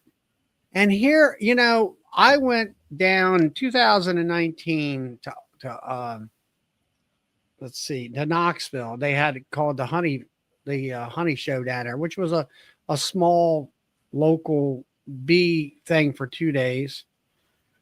And I had Kent Williams teaching us grafting with live, with brood right out of the hive. Yeah. And because it's warmer down there than it is around here.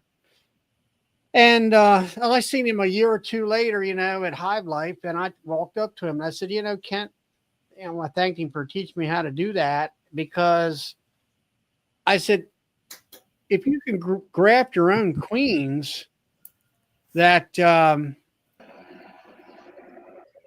it's the key to self-sustainability. If you can do that and make your own queens, you've got the whole thing mastered. You can make make a nuke, fine, but you got to have a queen to put in it to make it successful. And all you got, if you can make queen cells, mated queens, virgin queens like I do, walk them in, you got a hive. It's up and running. It didn't cost you anything because you pulled frames of brood and whatever else to make that nuke up out of your own production hives, or you have, if you're smart, you got your own insurance or / resource hives. And that's, and why do these newer beekeepers, they don't see the benefit of knowledge and to continue on, to grow, to make your bee operation self-sustainable. The number one, you sell the honey, or you sell the nukes, or you sell the queens and maybe some wax along with it. And guess what? It just paid for all your miticides, and it paid for your hive equipment, and you get to the point where you break even. Yeah. And after that, you get to the point where you start making a little bit of money on the side. No, you're not going to make a living at it, but guess what? It pays for the trip to Nobby and your hotel and all that. But see, the thing I run into, Charlie, is this. I get people come in the store every day and they want to be a beekeeper. They want to get started in beekeeping. What's part of what they think? You need to take a person in-person class. Yeah. And you then you got to go to bee school. You need to work in an apiary for a week or two to make sure it's something that you really, really want to do. Because over 54 years, I can't count the number of people that I've seen pick up a hive tool and put on a jacket and a veil and walk into an apiary, and when they crack that hive and pull that inner cover, those bees come up in their face and they pitch that hive tool and take off running, and you never see them again. Yeah, I agree, Bill. I think I'm one of those new beekeepers. I had a Pollyanna attitude about beekeeping. I thought it was going to be fun, and we were going to make all kinds of honey, and we could make mead and all kinds of stuff with it. And it took me years and years and thousands of dollars to realize that's not the way it is. But to go back to Charlie's comment there, it all depends, on these new beekeepers advancing as to what they were taught as beginners and what they were taught in that class. Because if they were taught the traditional beekeeping class, they're not going to want to advance. If they're taught, What's a traditional beekeeping class? Let me give you 1 point before you answer that. I have my state apiarist is my teacher for my club that we hire her. It's a 6-week course. The first night, she goes over what's entailed equipment wise and how much it cost. And I seen her the next day at a state meeting, and she said, "Well, we already lost 2." And what do you mean? And I said, "Well, it was a daughter and a father. And once they found out what it was going to cost them to get started, which is, I always say $800 to $1,000. yep, that's what I tell everybody. That was the end of that hobby. Yeah, because a traditionalist beekeeping course is a beekeeping course that teaches the traditional ways of beekeeping. They don't touch much on treatments. They don't teach anything progressive. Like they don't teach plastic foundation. They don't teach plastic frames. It's all wired wax or straight comb wax. That sounds like somebody's what do you call it? A treatment-free beekeeper or something. I don't know. No, I mean they do talk about treatments, but the only treatment they talk about is OA and sugar shakes and sugar rolls. Hell, everybody's quit doing that years ago. You just muted yourself. There you go.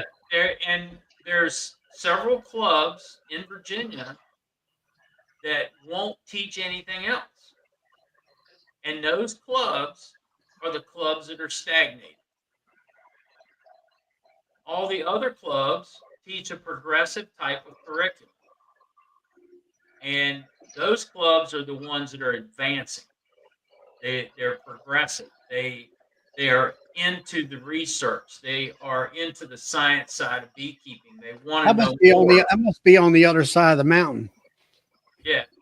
And well, it's the Virginia Beach area, the Tidewater area from Richmond south, Northern Virginia and Northern Valley. They teach traditional beekeeping. Now, some of the Southwest is a combination of both, but the way it's taught is why these beekeepers don't want to advance. Oh, when you go into a meeting that teaches traditional stuff and you talk about Format Pro and ApiGuard and extended release OA, yeah, like you have just dropped a boulder on their world because they don't want to hear it. Well, how are you going to keep the bees alive? Huh?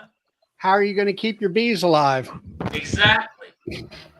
And it's so if you're on the Tidewater side, that's where I'm sure that's around DC. That's where your college bound people are. Southeast Virginia. Those are your progressive beekeepers. And some of the you're talking below Richmond, you mean? Richmond South. And over into Central Virginia, there's a huge pocket of really progressive beekeepers there. And then some of Southwest Virginia is a combination of traditional and progressive. And the Middle Valley is all progressive.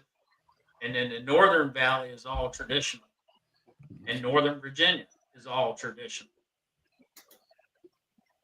So when you say Northern Virginia, that's what Fairfax, Arlington, Prince William, Fauquier, Culpeper, Rappahannock.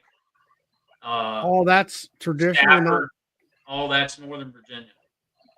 And that's non-traditional or traditional. That's all traditional, along with Frederick County, Clark County, Page County, and Loudoun County. Well, since what the heck's his name? What's his name that died? Billy Davis? Billy Davis, yeah. Yeah, that's the traditional curriculum that they teach, Virginia Teaching Consortium. I mean, the Virginia Teaching Consortium, is that one club? I thought that was just Billy's club.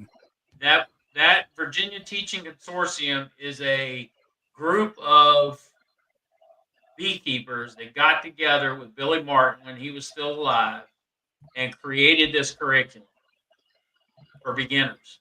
Mm-hmm.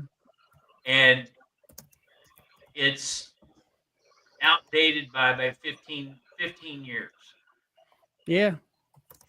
Yeah, because I used to go over there and go to Billy's thing, like you say, 15 years ago. Yeah. And, you know, at the time he was trying to do, he was trying to figure out, you know, breed queens and all this different stuff. And then I found out later after he passed away, where they went to the new place, that he never did any, you know, really Varroa checks, you might say. No. And all this other stuff. Nope. And there for a while, they didn't even teach sugar rolls or anything like that. It was, can't remember her name now. Hey, Tom, check the private chat.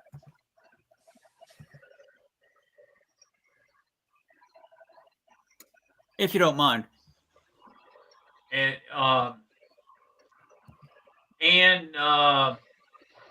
Charlie, you probably knew who I'm talking about. Really. Are you talking about what was one of them clubs up there close to Winchester? It was a husband and wife team. And he just died, I think, recently in the last couple of years.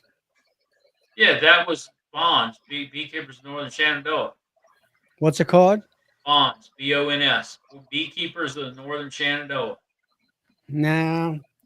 Because they put a bench in the park for them up there. Okay. They used to teach at they started the curriculum, teaching Billy Martin's curriculum at Bonds, and then somebody else picked it up, and he won't change it at all. He said, "This is all they need to know."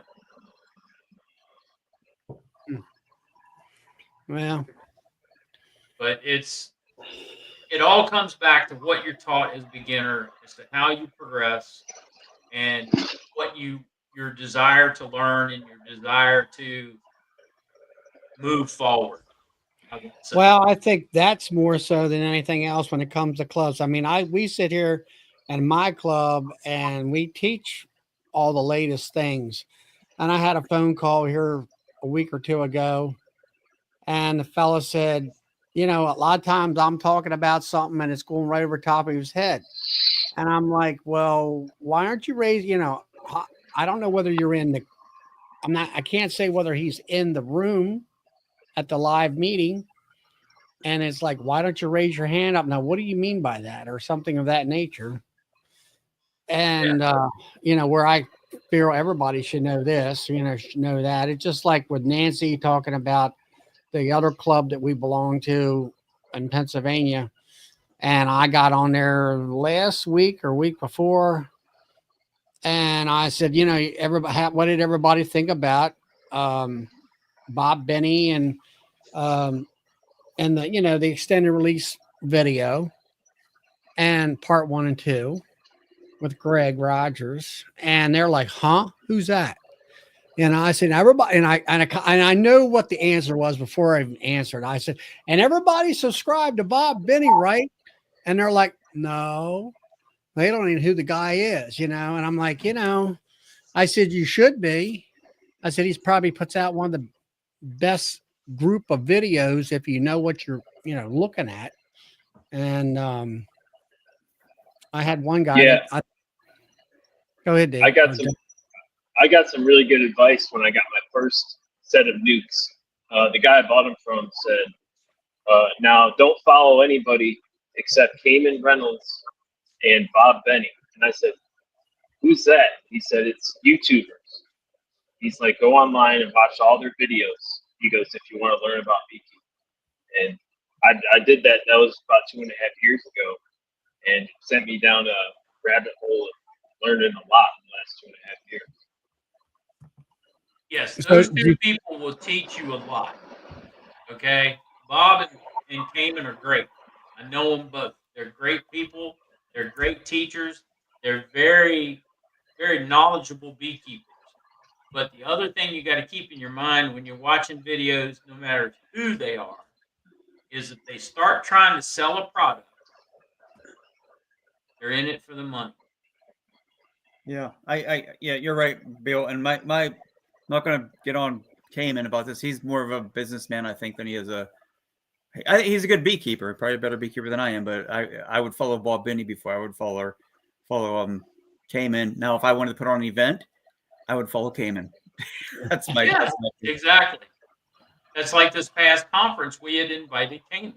If it hadn't been canceled, he was going to be there for 3 days. So, yes, he's a great person, great beekeeper, but when you start monetizing yourself and you start advertising or trying to sell a product, that's when I got to think, okay, why are you doing this? Are you doing this to make sure I know what I'm doing? Are you leaving something out that you're not telling me to make me come back again? How are you doing this? That's why I like this format so well, because there's 5 of us right here on the screen right now, and I don't know how many in the chat that are listening to us, and we're not selling anything. We're having an honest to goodness discussion about stuff. So, Matt, did you ever go to a bee class, a regular class in your area? No, I didn't. The bee clubs in my area, there's not really any that are close to me.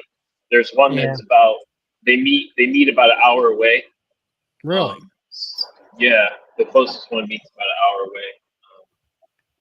In Canandaigua, I believe, New York. So I never really got into that. I looked into it when I first started beekeeping, but I found out they were kind of further away. I just kind of lost interest there. So honestly, the community online with all the live chats has been where I found most of my information. Yeah, I mean, I know you've asked, quite a few questions over the years or year or so you've been on, and we've tried to, everybody's tried to pitch in and help and stuff. Yeah, I mean, having somebody that you might be able to, to come and mentor you is good, as long as they're pretty decent at it. And, but it seemed like to me, you got more than 2 hives now, and your bees seem to be doing good. Yeah, I came out of the winter this year with 2 hives, and they both survived, and I turned that into 5. So I'm going into the winter this year with 5. Yeah. Thank you, Doug, for the comment there. And yes, Mark Miller is definitely a top-notch queen breeder. He used to do some lives in the summertime and show his progress in his hives right out in the bee yard, which is pretty darn good. He'd have like 40-some cells. Charlie, do you guys have a club that's just online, just meets on YouTube or Zoom? My club? One of your clubs? No, I mean the club that I guess this month is last month for me being president of the club, but no, we meet actually in person. We do some Zoom meetings, and we bring in some speakers through Zoom. I'm going to approach Greg Rogers and have them maybe have him Zoom in and on my club meeting, and then we pay him, you know, for them to zoom in on us. You We've know, had, if you talk to had Bob Benny, he'll zoom in too. yeah, he'll do that. We've had like science folks like Underwood, Dr. Underwood from up in Penn State, zoom in, talk about certain topics.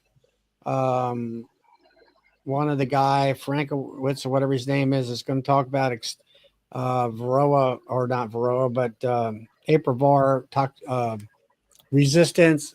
We had him zoom in, but his vocals were, when the microphone was kind of like echoey, like I don't know what the problem was. It's kind of hard to understand him.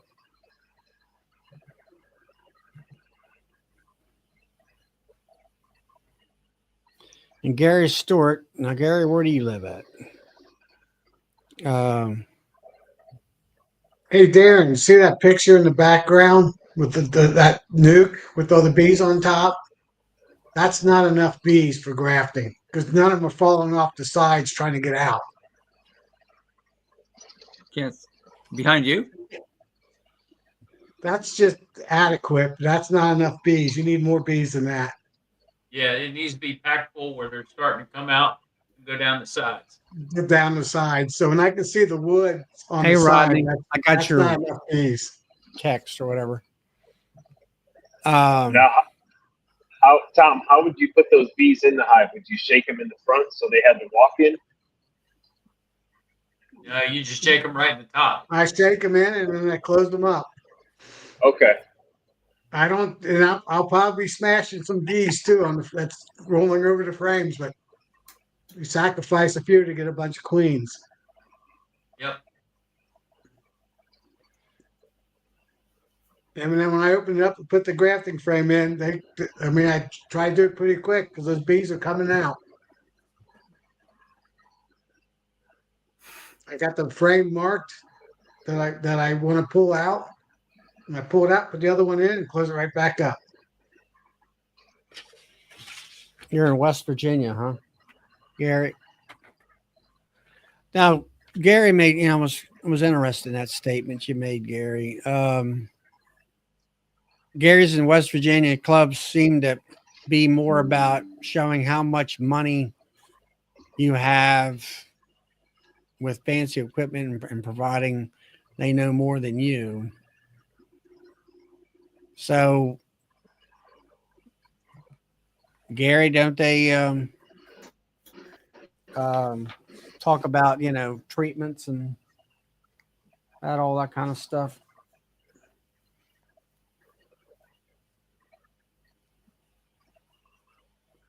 When you guys were talking about classes, when I do my B class, my free one, first thing I mention is I mentioned about $800, and I bring in 2 10-frame deeps with comb in it, so they weigh about 20 pounds. And I bring in 2 of them, and I tell people to pick these up. All the new beekeepers saying, "Well, this is the lightest they get, 20 pounds." Because you'd be surprised. A lot of them don't like, I said, well, if they got full of honey, they're going to go up to close to 80 pounds. Mm-hmm. Might even be more than 80 pounds. Might be. They got brooding bees in them. They're going to be 40 pounds, 50 pounds. So, Gary, where do you live actually in West Virginia? I'm out there occasionally. But Yeah, I am too.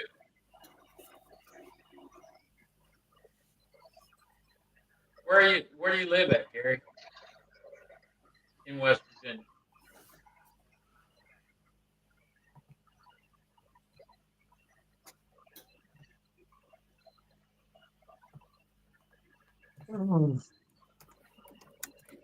they have instructions, but just not a welcome for you. Doddridge County. In Salem, West Yes. Virginia? Salem, West Virginia. Where's that at? I don't know.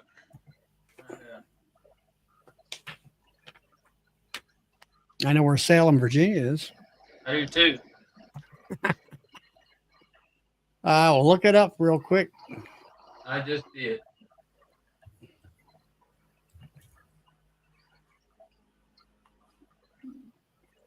4.5 Nearest hour drive. big city is Clarksburg. Oh, I know where that is. He's on the western side of the state. He's all right off of. Oh, he's on the other side of Clarksburg and Bridgeport. Yeah, he's right up. He's between Clarksburg and Pennsboro. Well, that's where Pam's. I've been all through there. Yeah, he's if you're going from Clarksburg to Parkersburg, he's about a third of the way across there.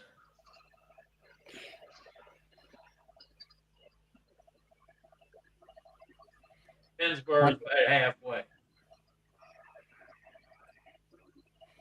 Yeah, I've been to Bridge. I think I've stayed at Bridgeport.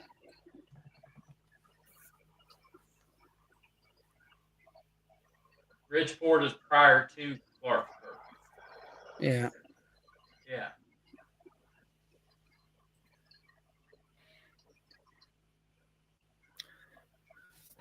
Yeah, I know where he's at. I think I did a natural gas plant programmed somewhere in that area. Yeah, right off of 50. There we go, I guess. So,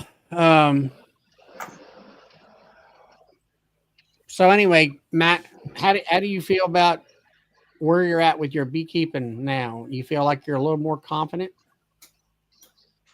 Yeah, I feel like I know somewhat what I'm doing.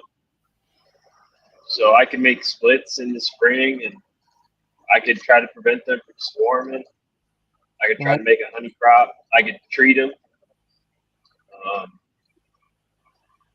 I feel like I got a good handle on it.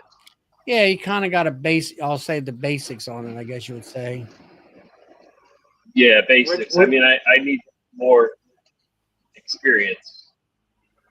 Yeah, it 2 seasons. kind of comes with time. Yeah. What's your goal next year, Matt? Well, my goal is to my goal this year for next summer. You mean? Yeah. Yeah. I want to go to 10 hives. Okay. I want to go to 10, probably 8 double deep full size hives, and maybe 2 double nucleus hives. Right. And try to go into winter with that next year. Sounds like a good plan. Yeah. I wanna make enough honey for basically the bees to sustain themselves as far as money, and maybe even make a little bit on the side. That's my goal.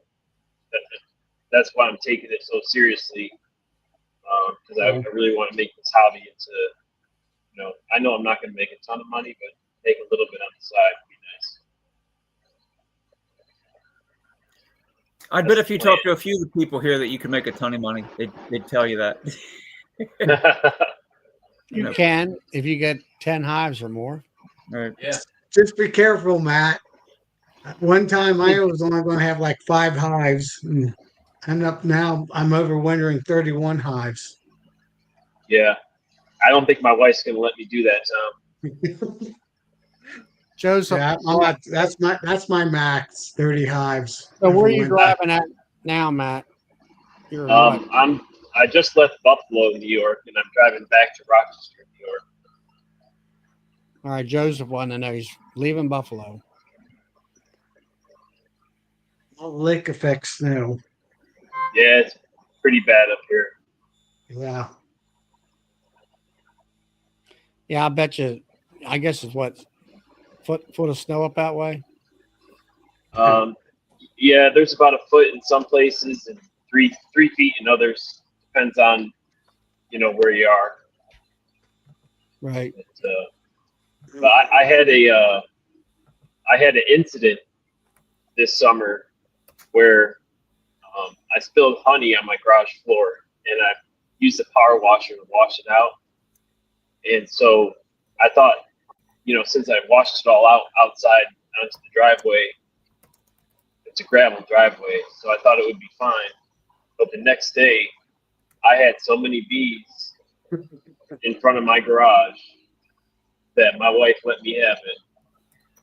She said she couldn't get to her car because there were so many bees. You know what you do then, Matt? Go in the house, you grab your bee jacket, you hand to her and say, "Here, go to your car." Yeah. So ever since then, she's been a little bit apprehensive about me growing the apiary. And that's, you got your bees all at the house. Yeah, I got 4 acres, so they're tucked away a little bit. You know, they're not right there at the house. Yeah, I mean, 4 acres, you ought to be able to put them in the farthest, you know, as long as it ain't wooded, as far Yeah, away as possible. most of it's wooded, so I only got a couple spots I could put them where they get, you know, like 8 hours of sun a day. Right. Did Darren pop out?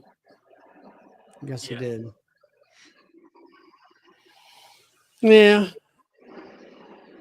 But I think this year what I'm going to start doing is looking for an out yard. That's probably a good idea, Matt. Yeah. I mean, it's like mine there. They're behind the hay barn, but I don't know. Even then, you know, it's like like in the evenings when the sun's just right. You can be down there where my woodworking machinery are, and you can see I call them the tanker bees. They're going down to where the sawdust pile is, where there's a little gully where the water lays in that sawdust. And of course, they can land on the sawdust, and there's moisture there that they can grab. And there'll be a carpet of bees like that there. And they're going back and forth. You can fly them. And, you know, it's like all the way up to the barn, all the way back down, all the way up, and all the way back, you know, and that kind of thing. And then you'll have some of them, they'll get around some people. Of course, they like to swat, and that's the first thing you shouldn't do. So That's the hardest thing to teach somebody is Yes. when a bee starts trying to intimidate you, don't swat at them. Yeah. Because that's your natural reaction. And the family, when they come to the house, they learned a long time ago not to swat at the bee. Darren, if you still want to come back in, come on in. I don't know what happened to you. You just popped out. Yeah. Yeah. Yeah, there's a lot of agriculture up here where I live. There's a lot of they do a lot of winter squash, a lot of butternut squash, just acres of it, and they do a lot of apples. So they need bees for both of those things. I see the trucks come in and, you know, drop the pallets off in the fields. So I'm thinking one of these growers probably will let me set up an apiary. Well, you say what, apples? Yeah, apples and winter squashes. What is it? Those last one? Winter squash, like butternut squash. There's just acres of it up here. Oh, well, do they spray a lot of that? I know the apples do. They spray. Yeah, I really don't know. They probably do. Yeah. Wow.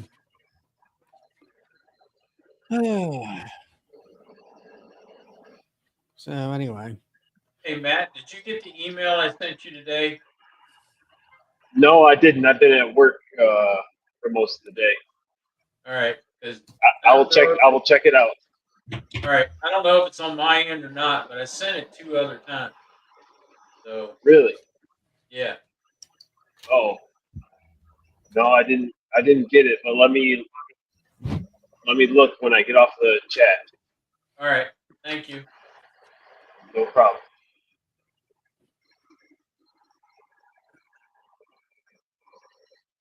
so well, guys, it's been 2 hours and 15 minutes or so. I think I'm going to just go ahead and shut the chat down for tonight. I know I got to get up and go to work tomorrow. Yeah, I do too. So until next time, All right. we will see you next Friday at 8 p.m. Eastern Standard. So God bless everybody and have a good week. Good night. Matt, hang in. See ya. See you now. Good night, Matt.